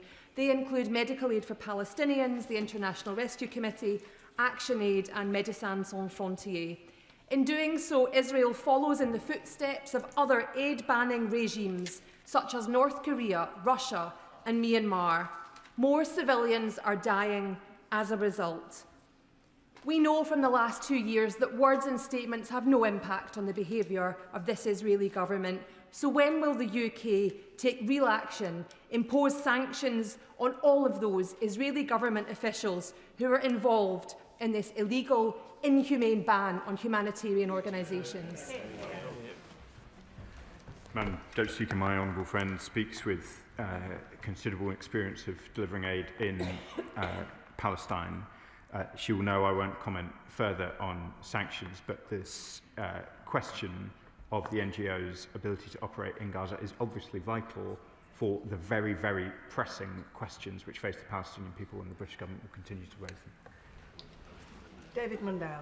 Thank you, Madam Deputy Speaker, and I also very much welcome the fact that the Minister made such reference to Yemen. As the Honourable Lady has just said, we often talk in this chamber that Sudan doesn't get enough attention, but the attention that's been focused on Yemen, given the scale of the crisis there, has been pitiful, I'm afraid, in this Parliament, and I hope today it reflects a change in that. But how can he convince us that he and the Foreign Office can actually deliver on prioritising these issues when, as we've already heard in the previous statements, there are so many other issues that are commanding attention?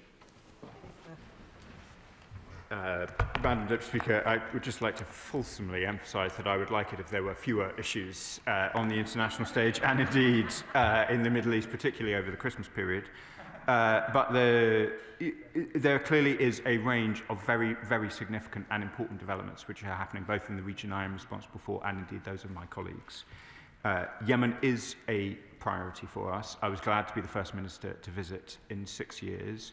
The developments subsequent to my visit obviously underline both how dramatic the stakes are in Yemen and how important it is that the UK remains focused. It's one of the reasons why I've been speaking to my colleagues in Yemen, in the Kingdom of Saudi Arabia and the United Arab Emirates over the last few days.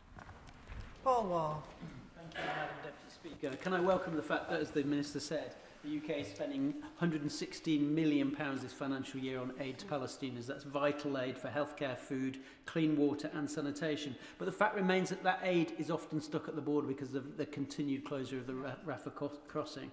But also, more importantly, at a time of humanitarian crisis in Gaza, which is desperately urgent, the decision by the Israeli government to withdraw support or accreditation for the NGOs like ActionAid, Care International, International Rescue Committee and the Norwegian Refugee Council is an act of calculated and unconscionable cruelty, isn't it? And will the Minister join me in condemning that act and, as my honourable friend says, consider urgently the question of sanctions against Israeli ministers responsible for it?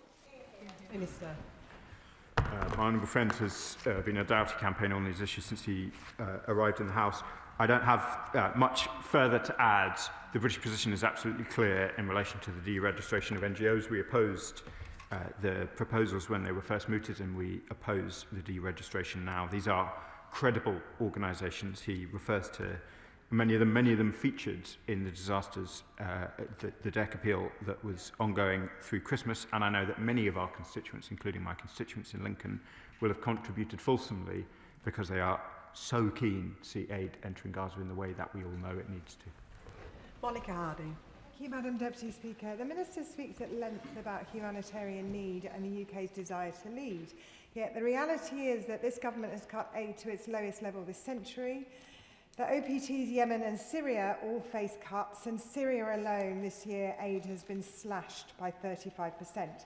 So how can the government credibly claim urgency on humanitarian access, stability and peace, whilst simultaneously withdrawing aid budgets? And in Gaza, the Minister rightly condemns the suspension of licences of INGOs, but the restriction of humanitarian aid is against international humanitarian law. So, beyond the words, what consequences will this government place on the Israeli government? Madam Deputy Speaker, we've talked at some length before about the actions we've taken, including sanctions against two Israeli ministers. I won't, for the reasons I've already alluded to, speculate on sanctions from the dispatch box. On the questions that the Honourable Lady asks about aid, it's absolutely incontrovertible that we have made tough decisions in relation to aid budgets, but we also have to be clear on the restrictions that are in place, which no amount of money can overcome. We talked about the situation in Yemen, particularly in the Houthi-controlled areas. I am not saying that the overall volumes of aid do not matter, but some of the questions on which, in all of these contexts, are most vital is whether or not access for that aid is allowed. You can spend an awful lot of money on aid which then ends up waiting in warehouses, and that's why we have been focused in the way that we have. Debbie Abrahams. Madam Deputy Speaker, I welcome my honourable friend's statement on the lack of progress in Gaza. This is a real concern, and then on top of this shockingly callous display by the Israeli government in banning the 37 organisations. It just is incomprehensible. But I want to focus on what's happening in the West Bank and people being stripped of their land, murdered in cold blood, as these illegal settlements are expanding. When will the government act in lockstep with international allies and use the legislative tools at their disposal, such as the 2018 Sanctions and Anti-Money Laundering Act, so that we can stop the illegal trade that is happening and make sure that we're banning goods, services and investments from the illegal settlements? I thank the Honourable Lady for her question, and I know she's written to me and the Foreign Secretary on these questions, and I'll respond fully to that letter. She knows that the government is deeply concerned by the expansion, both in settlements themselves and violence associated with it. That's why we joined our E4 colleagues from France, Germany and Italy in a statement on this. That's why we condemned the most recent announcements from the Israeli government in relation to settlements, and it is why we have continued to press them, not just on the approval of settlements, but also on correspondent banking, which is an issue of vital importance to the Palestinian economy. It was good that there was a temporary extension of correspondent banking arrangements for the West Bank, but that must be extended further. Dr. Andrew Morrison. Deputy Speaker, can I thank the Minister for a comprehensive regional update. It looks like we may be seeing the beginning of the end of a wicked regime that has ruled Iran since 1979. However, despite the best intentions of Israel and the US last year, a large part of Iran's nuclear inventory remains intact and potentially poses a threat if the regime crumbles. What measures can be taken, reasonably taken, to ensure that that inventory is secured and that it is put beyond use by any malign state or non-state actors? Minister. Madam Deputy Speaker, my predecessor is knowledgeable on these questions and invites me to comment on a speculative proposal, what would happen should the Iranian government fall in response to these protests. I have learned in this job not to make predictions or to speculate in this way. All I will say is that the status of Iran's nuclear program remains of the utmost interest and priority to the British government. It is why we reimposed the snapback sanctions late last year. We will continue to monitor these developments very, very closely. Nuclear proliferation is amongst the gravest threats, not just to regional but global security, and we will continue to give it the focus that it deserves. Imran Hussain.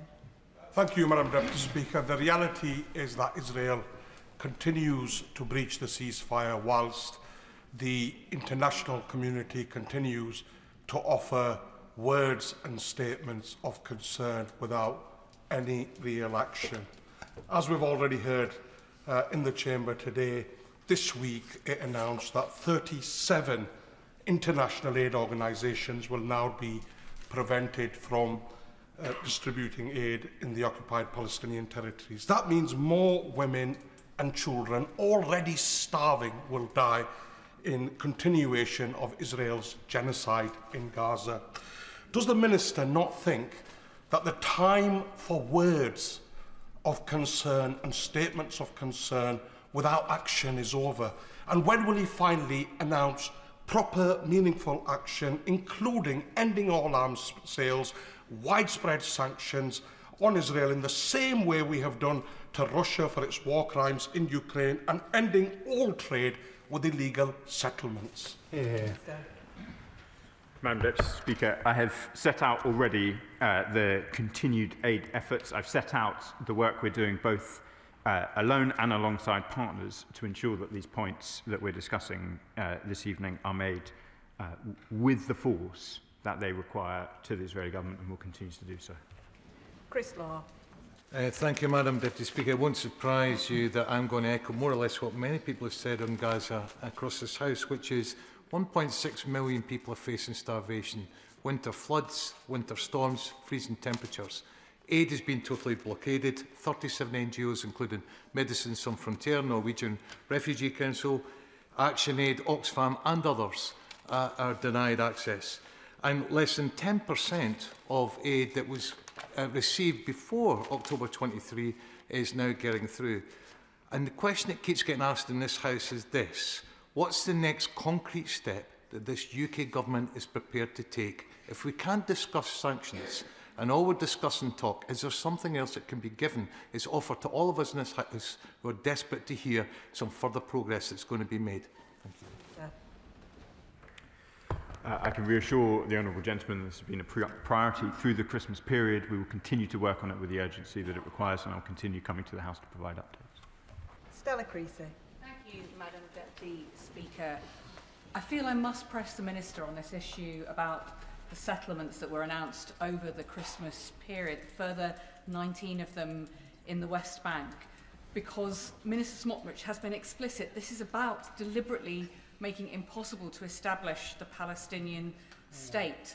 It brings to the total in the last 3 years alone 69 new settlements in the West Bank, several of which were ones that had previously been dismantled. These actions are provocative at best, deeply destabilising for the peace process that will benefit so many people in both Israel and Palestine as a result. He has said that the government condemns them, But we know in this history of this crisis that condemnation isn't enough. We do need concrete action. So what more can he tell us about his conversations with our allies in America, for example, who I know are also concerned about the settlements? What will he take to stop this deliberate attempt to stop the peace process? Minister. Madam Deputy Speaker, let me say a little bit about those 19 settlements that were announced. I condemned them immediately. I have sanctioned the minister in question, Minister Smotrich. I announced it in June. He is completely committed politically to oppose the establishment of a Palestinian state. As I announced in my statement, today we have a Palestinian embassy in London. The British government now irrevocably recognises a Palestinian state. I recognise the force of what she says. There are ministers in the Israeli government completely opposed to the establishment of a Palestinian state. That is not the policy of the British government, and it is not the actions that I and the rest of the government have taken since July 24. Kit Malthouse. Madam Deputy Speaker, as the Minister pointed out, the situation in Gaza remains catastrophic, and I join with other colleagues in recognising that against that backdrop, the barring of these aid agencies or access by these agencies is particularly cruel and wicked, and it's horrifying to think what the motivation might be. But of course these agencies also deliver services in the West Bank, where, as colleagues have also pointed out, the situation deteriorates with home demolitions, summary executions and seemingly psychopathic thugs roaming the territory, burning homes and attacking innocent Palestinians. We have happily, though, recognised the state of Palestine and have, as the Minister said, now established full diplomatic relations. So against that backdrop, if the Palestinian government were to request that the UK cease trading with foreign nationals illegally resident on its territory, on what basis would we refuse? I will, as I did with his colleague, resist the temptation to be drawn into speculative questions, but just to be clear, the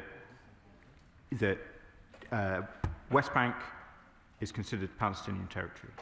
Israeli goods must be labelled as being produced within Greenland, Israel, if they are to benefit from the trade arrangements they have with the UK. If they are not produced in Greenland, Israel, they are subject to very different arrangements indeed. I understand, I think the right honourable gentleman has signed the letter that my colleague has, and I'll provide a full response in due course. Matt Weston. Thank you, Madam Deputy Speaker. I just want to pick up on the point that my honourable friend was talking about in terms of aid getting in and the paucity of that, but just the utter ridiculousness of how Israel is frustrating not just the quantity of aid, but really the basic elements of aid, such as tent poles and tents or razor blades, whatever, or generators, claiming that somehow they are dual use and therefore a potential threat.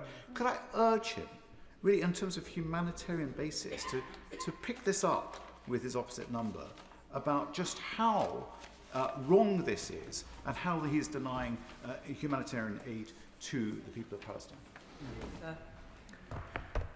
My honourable friend makes important points. The dual-use list, which is restricting aid into Gaza, is clearly having very, very significant humanitarian effects, covering a wide range of items, including the shelter items he described. It has also had a very adverse effect on the ability to ensure even the rudiments of health provision in Gaza.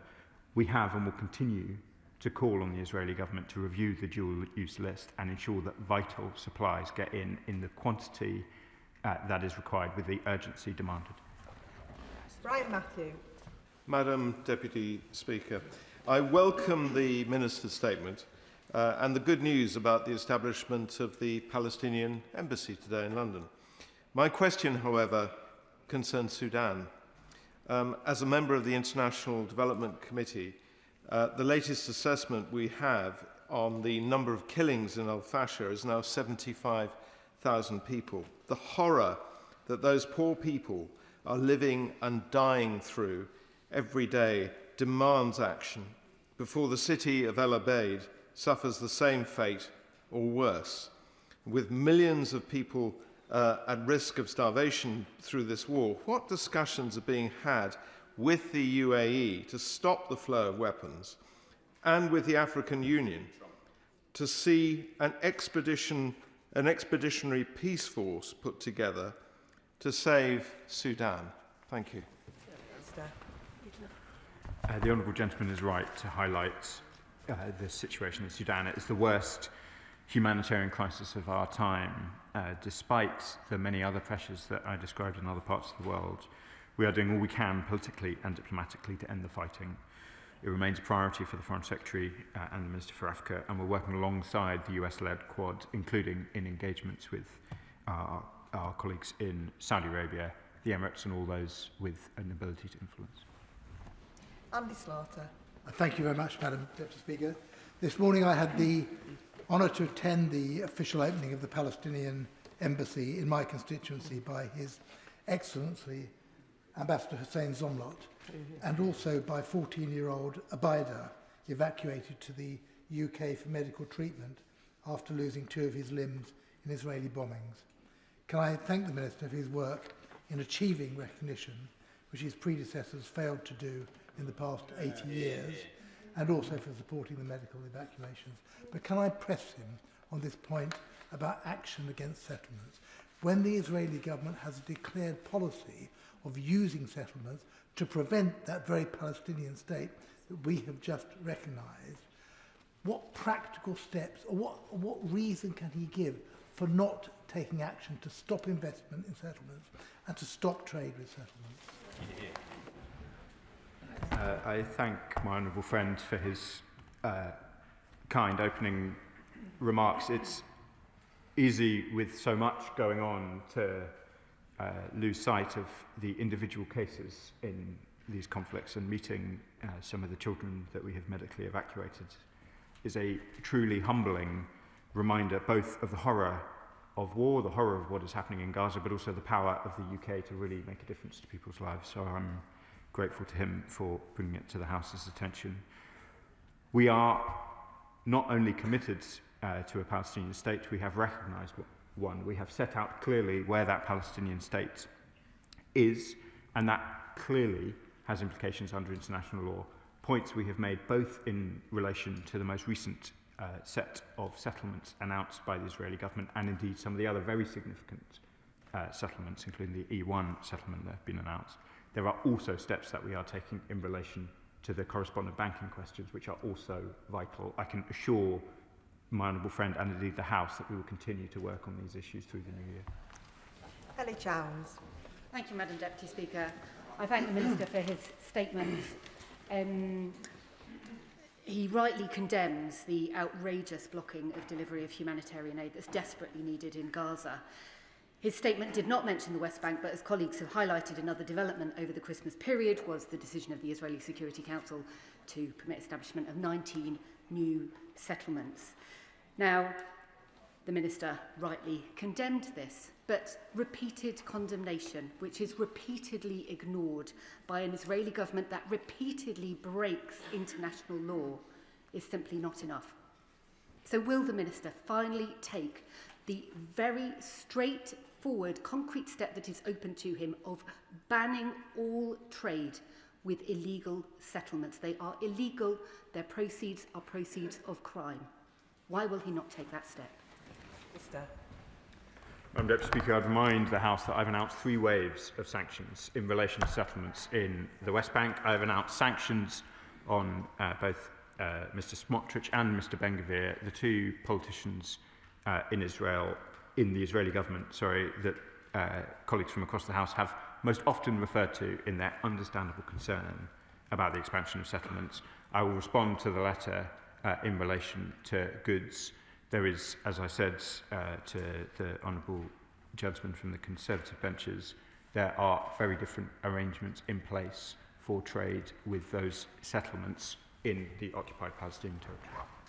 Tan Singh Desi. Thank you very much, Madam Deputy Speaker. The number of illegal settlements approved by the Netanyahu government in the occupied West Bank has shamefully reached the highest level since 2017. Alongside this, as the wholly inadequate level of humanitarian aid reaching desperate Palestinians in Gaza, the Israeli government has cruelly withdrawn the accreditation of a further 37 NGOs and has also cruelly blacklisted some essential items. Does the Minister agree that this continued intolerable suffering must stop? And what is the UK government doing to increase aid and ensure that NGOs can operate freely to distribute aid to the vulnerable and the dying? My honourable friend has pushed these points with force, and I know that he will continue to do so in this House. As I've set out our position on deregistration, I've set out our position too about the importance of removing restrictions and ensuring that the aid we and so many others are providing, including, I'm sure, some of his constituents in Slough via the DEC appeal, gets to the people who need it in Gaza, and we'll continue to work on that. Shaukat Adam. Thank you, Madam Deputy Speaker. More than 500 aid workers have been killed by Israel in Gaza since October 2023. Back in October 2024, the Prime Minister then said, our Prime Minister said to Israel, and I quote, that the world will not tolerate any more excuses on humanitarian assistance.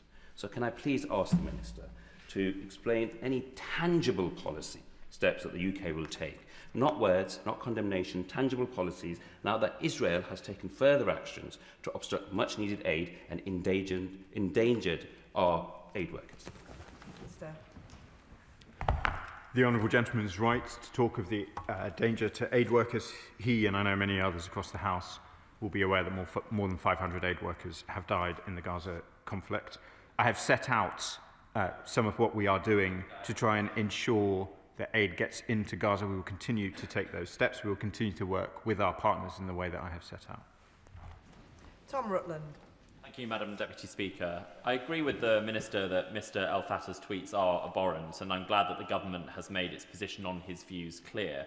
But I cannot understand the clear lack of due diligence on such a high-profile case, which has led to getting him over here being a priority for successive governments. It calls into question the adequacy of the procedures within the FCDO if even the civil servants working on the case were not aware of his tweets. So can the Minister set out what he will do to ensure that due diligence is conducted on high-profile consular cases so that officials can provide advice and ministers can make decisions with as full an understanding as possible of the facts relating to any particular case? Minister. It is precisely the concerns that my honourable friend outlined that led to the Foreign Secretary commissioning the Permanent Under Secretary to conduct the swift review I described in my statement, and we will update the House when it's concluded. Caroline Burden. Thank you, Madam Deputy Speaker.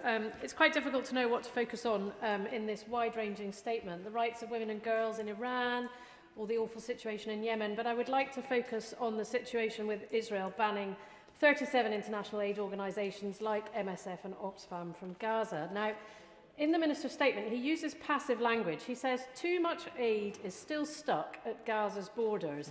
Now, this might be the ex-Reuters editor in me, but I'd like to say that I think that's wrong. The aid is not stuck at Gaza's border. It is being deliberately held there in an act of cruelty by Israeli government who does not want the aid to help the people of Gaza. So could the Minister please tell the House exactly what the UK government is doing to restore access? What leverage are they using to force the Israeli government to reverse this cruel decision? And when will they work with EU allies to bring in much wider sanctions? Perhaps it's time for trade, sporting, cultural sanctions against Israel, so they will really listen, rather than just a passive statement which is clearly making no impact on the Israeli government's actions. Minister. I hesitate to argue with an editor, but I think it's been absolutely clear in my statement today, and indeed all of my statements from the moment I went myself to Al Arish, to the warehouses where aid was being blocked by the Israeli government from crossing the border. It is absolutely clear what the British government's view is about the restrictions on aid which are imposed by the Israeli government. Rachel Maskell.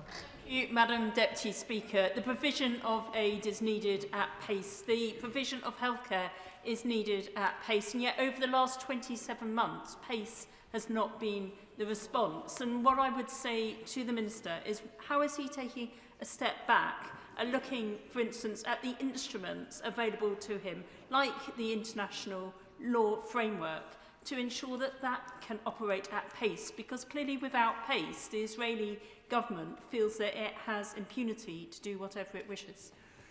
Minister.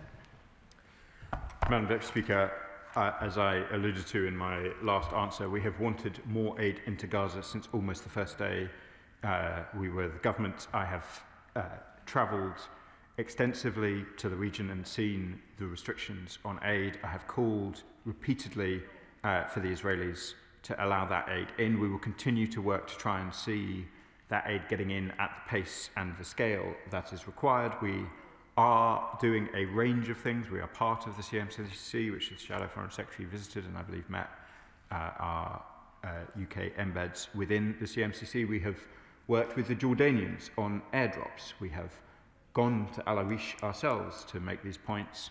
The Foreign Secretary went to Jordan in November. I would not wish her or anybody else in the chamber or watching at home to draw any other conclusion than the British government is committed to getting aid in as quickly as possible. Mike Martin. Thank you, Madam Deputy Speaker. I'd like to pick up this theme mentioned across the House around increased settlements and trade. And along with the concerns expressed from across the House, I have a particular concern that currently there are Israeli settlements that are trading with the UK but passing their goods off as coming from Israel. And as the Minister said himself, there's more favourable trading arrangements if you do trade with Israel vis-à-vis trading with the settlements. So will the British government commit to publishing segregated trade statistics by category of good and by origin of good vis-à-vis Greenland Israel versus the settlements? Minister. The honourable gentleman asked an important question and he raises the spectre of those in the occupied Palestinian territory falsely labelling their goods as being within the Green Line, publishing more detail about goods which he alludes to potentially being falsely labelled would probably not enlighten the House or anybody else on what the truth of the situation is. What I would say to all of those who are in the occupied Palestinian territory who are producing goods in settlements is if they breach the arrangements set out very clearly for trade with the UK, then they will be in breach. The HMRC will investigate and we will take action. Paula Barker. Thank you, Madam Deputy Speaker. As the Minister alluded to from the dispatch box, British taxpayers have witnessed atrocities committed by Israeli authorities in Gaza, then acted to donate to NGOs that are ordinarily able to deliver much-needed humanitarian aid to Gaza.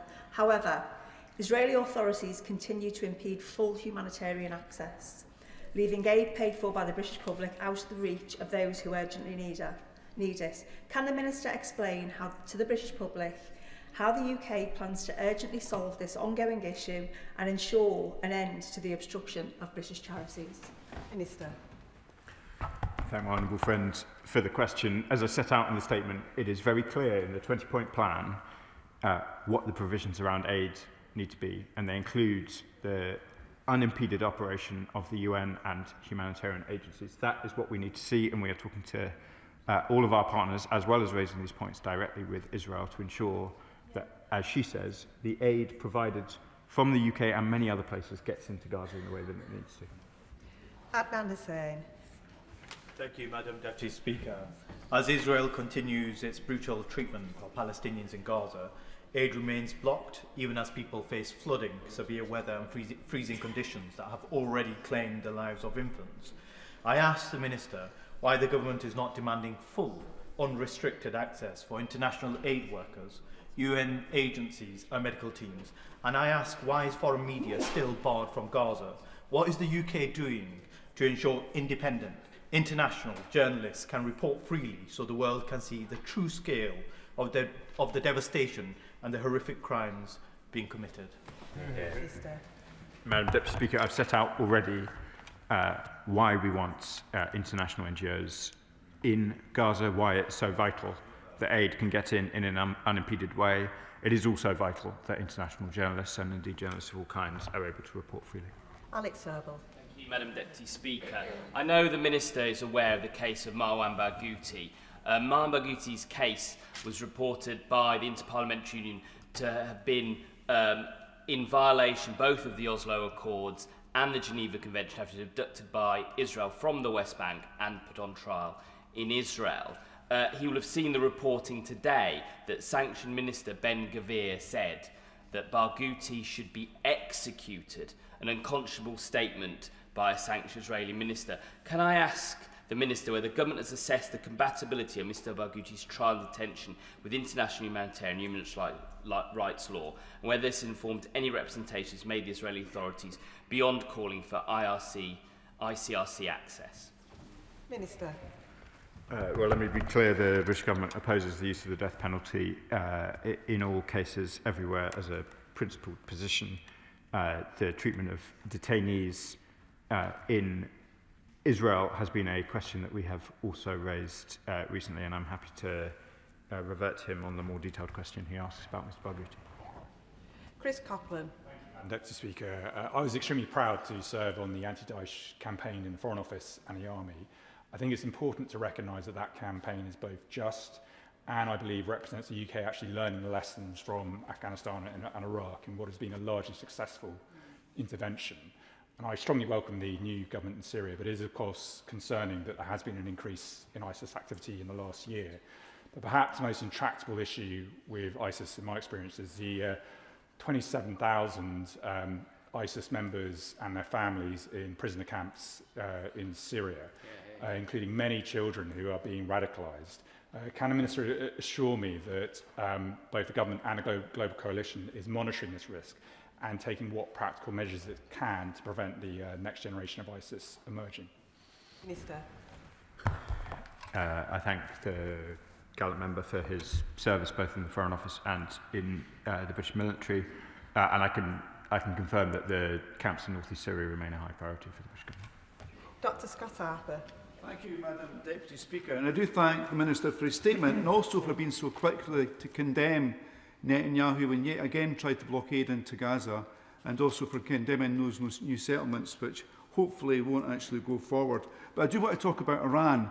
Before Christmas time, I visited a few schools in Edinburgh South West, Boroughmuir, Balerno, Curry, Tynecastle, and there I met young people who were really keen to vote. We've got a Scottish Parliament election this year. But I contrast that with what I see on social media, young people in Iran, around the same age, out in the street, risking everything to vote, particularly women, given the Nobel pressures in this country. So will he join me in applauding these young people in Iran, particularly women, for all they're doing? And when he meets his counterpart, will he remind them that these people have the right to protest and the right to determine their country's future? Minister. I thank him for the question. We do remind the Iranian authorities of the right to protest. It is vital that that right is able to be conducted both with access to communications, which have come under pressure in Iran in recent days, and indeed without the threat of violence. Ayub Khan. Thank you, Madam Deputy Speaker. Deep down, we all know that there is no real ceasefire.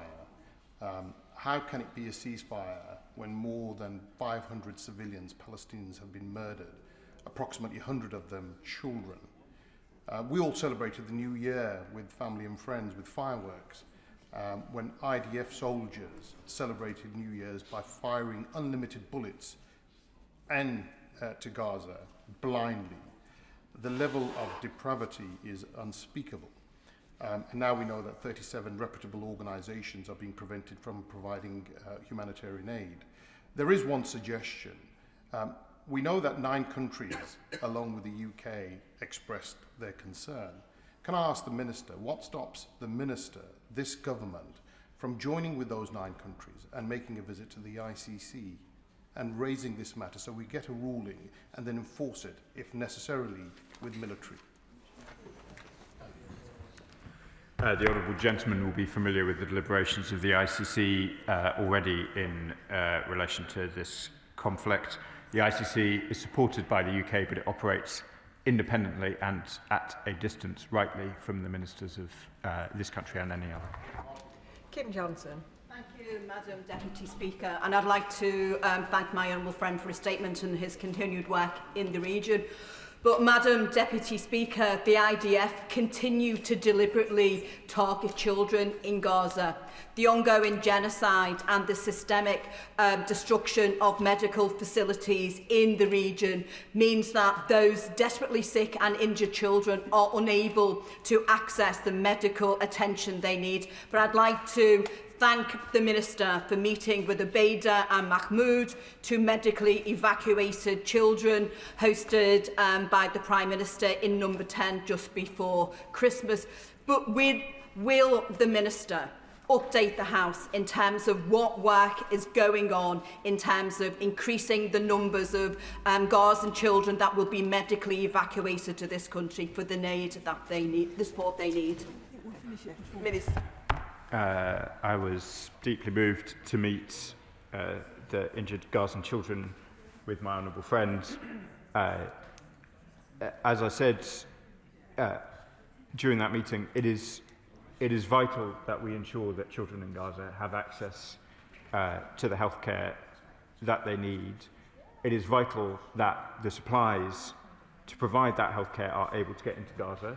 It is in most cases going to be more appropriate that children who have to leave Gaza to get medical assistance are provided that assistance in the region, but there are clearly specialised cases where the UK can make a real contribution, and we continue to look at that, and I'll return to the House shortly on it. Jim Shannon. Thank you, Madam Deputy Speaker. Can I thank the Minister very much for his very detailed statement.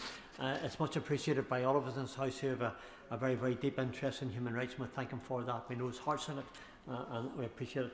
Iran is in the throes of street protests for the price of and access to food. 31 people killed, women and girls denied basic human rights.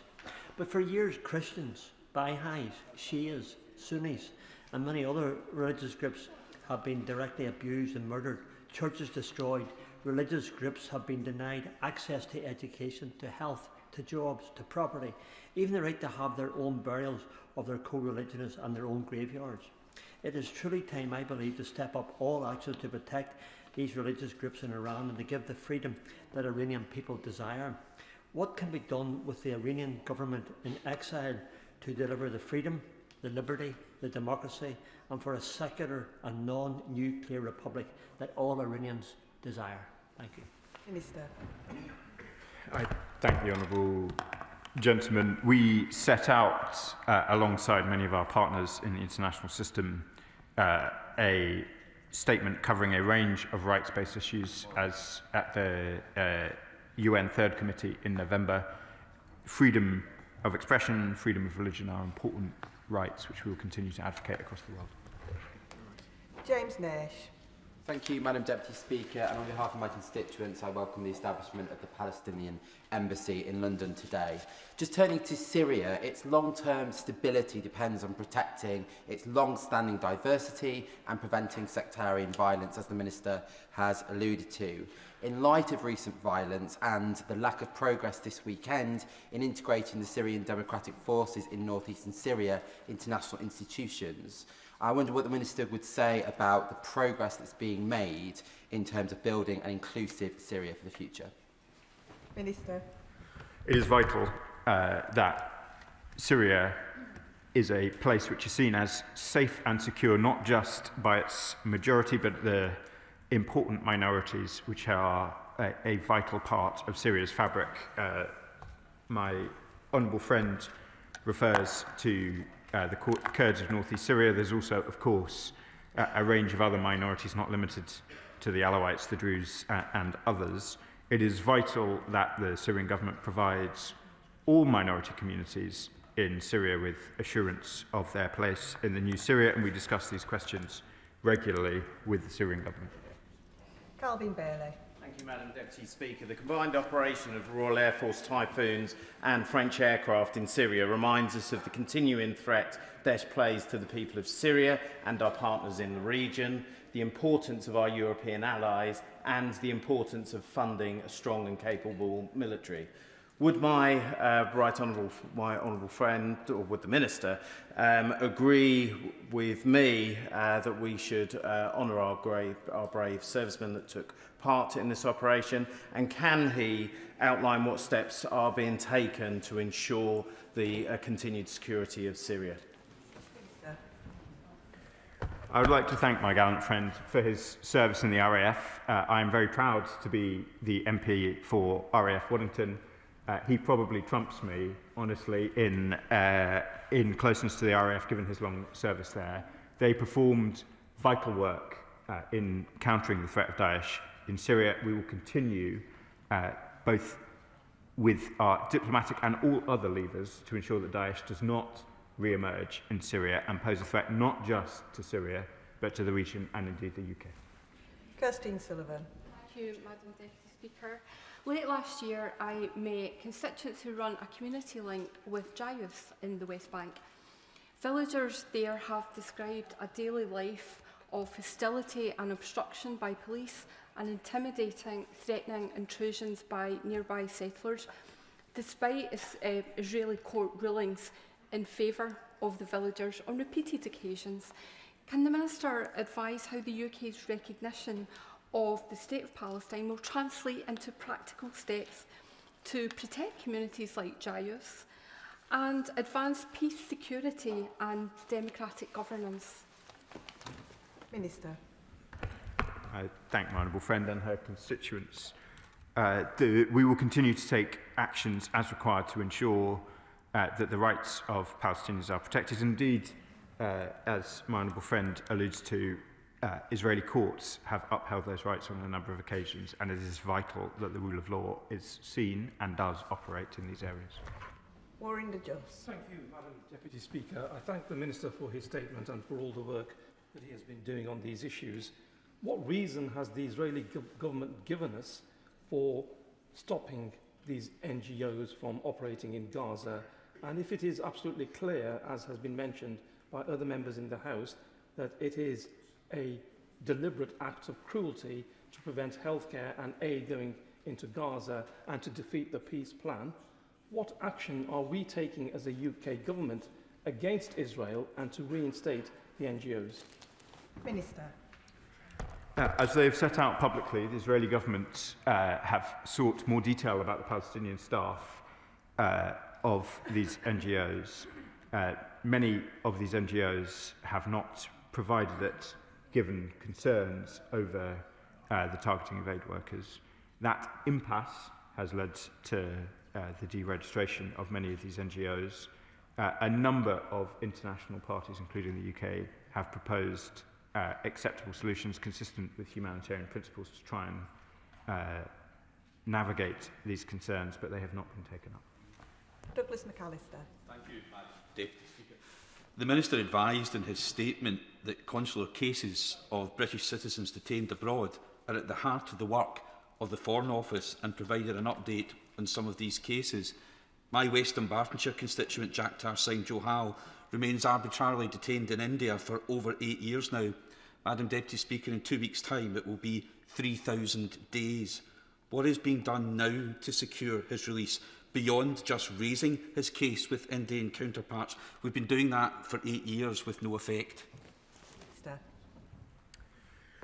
I know how dedicated my honourable friend is to the case of his constituents. I raised in particular the cases in Iran. I wouldn't want the House to draw conclusions about relative priority. There are a range of cases across the world of great sensitivity, and I'm sure the Minister responsible for India, where his constituent is detained, will be happy to meet him to discuss it further. Sonia Kumar. Thank you, Madam Deputy Speaker. I welcome the Palestinian embassy, but with the crisis in Gaza still acute, the Israeli government's decision to strip NGOs of accreditation is unconscionable and puts vulnerable families at even greater risk. I welcome the steps taken to bring injured Gazan children here for treatment, but many are just too unwell to travel. What additional steps, whether through field hospitals, specialist equipment and teams and medicines, will the Minister provide for children still in Gaza who are unable and not stable enough to travel to receive this specialist treatment? Minister. I thank my honourable friend for the question. I need to be clear that there is that the contribution that the UK has made in the provision of aid to children is always going to be a tiny drop in the ocean of overall need. We are working in the ways that I've set out to try and ensure that medical assistance is provided in Gaza with all of the equipment and expertise that that involves. Where that is not possible, we have provided aid to the Egyptian healthcare system in order to support Palestinians there. I have met some of them myself in Al-Arish General Hospital, but where there are, as I set out to my honourable friend from Liverpool, where there are specialised cases, then we must indeed look at them, and I'll say more to the House in due course about that. And the final question, Emily Darlington. Thank you, Madam Deputy Speaker. Firstly, I'd like to thank the Minister for taking over an hour's worth of questions on the updates that he's provided right across the region. And I know it's a very difficult job that he has to do, particularly with the decimation of US aid and the cuts in our own aid. I wanted to ask a question about what we are doing to open the borders for those people who have family and connections to the UK to be able to escape the horror that they're in Gaza and be able to get a visa to visit family here in the UK. Can he update the House on any progress he's had in getting those borders open, or any discussions he's had with the Home Office to stop the restriction of biometric and be able to apply for visas from within Gaza? My honourable friend has been a committed campaigner for cases in her own constituency, and I know that there are colleagues right across the House with constituency and personal interest in these cases. As I said to the House shortly before we rose, there are a range of cases where we have been able to provide support, both in relation to tutoring students, some of the medically injured children that we've discussed already. It remains a real challenge to ensure that people with a legitimate reason to travel are able to do so, and I'm happy to take up any individual cases with him. And that concludes the statement. Point of order, Daisy Cooper. Thank you, Madam Deputy Speaker. On a point of order, could you please advise how I might elicit satisfactory responses to a series of written questions that I have tabled to the Treasury on the impact of business rates on retail, hospitality and leisure businesses? I had asked for very specific figures relating to the number of businesses the Treasury expect to be eligible for transitionary reliefs, how many premises will be brought into paying rates for the first time as a result of the recent evaluations, and an analysis of the number of businesses who previously enjoyed RHL reliefs and would see increases from the 1st of April. None of these questions, Madam Deputy Speaker, none of them have received substantive replies. I raised the matter with the Leader of the House by letter before Christmas, but have not yet had a response. Could you please advise me whether there are any other routes available to me and other parliamentarians so we can receive accurate and data-rich responses to questions so we can effectively scrutinise government policy which is hammering our high streets? I thank the Honourable Lady for notice of her point of order, which will have been heard by the government front bench. As has been said before, the Chair is not responsible for the content of Ministers' answers.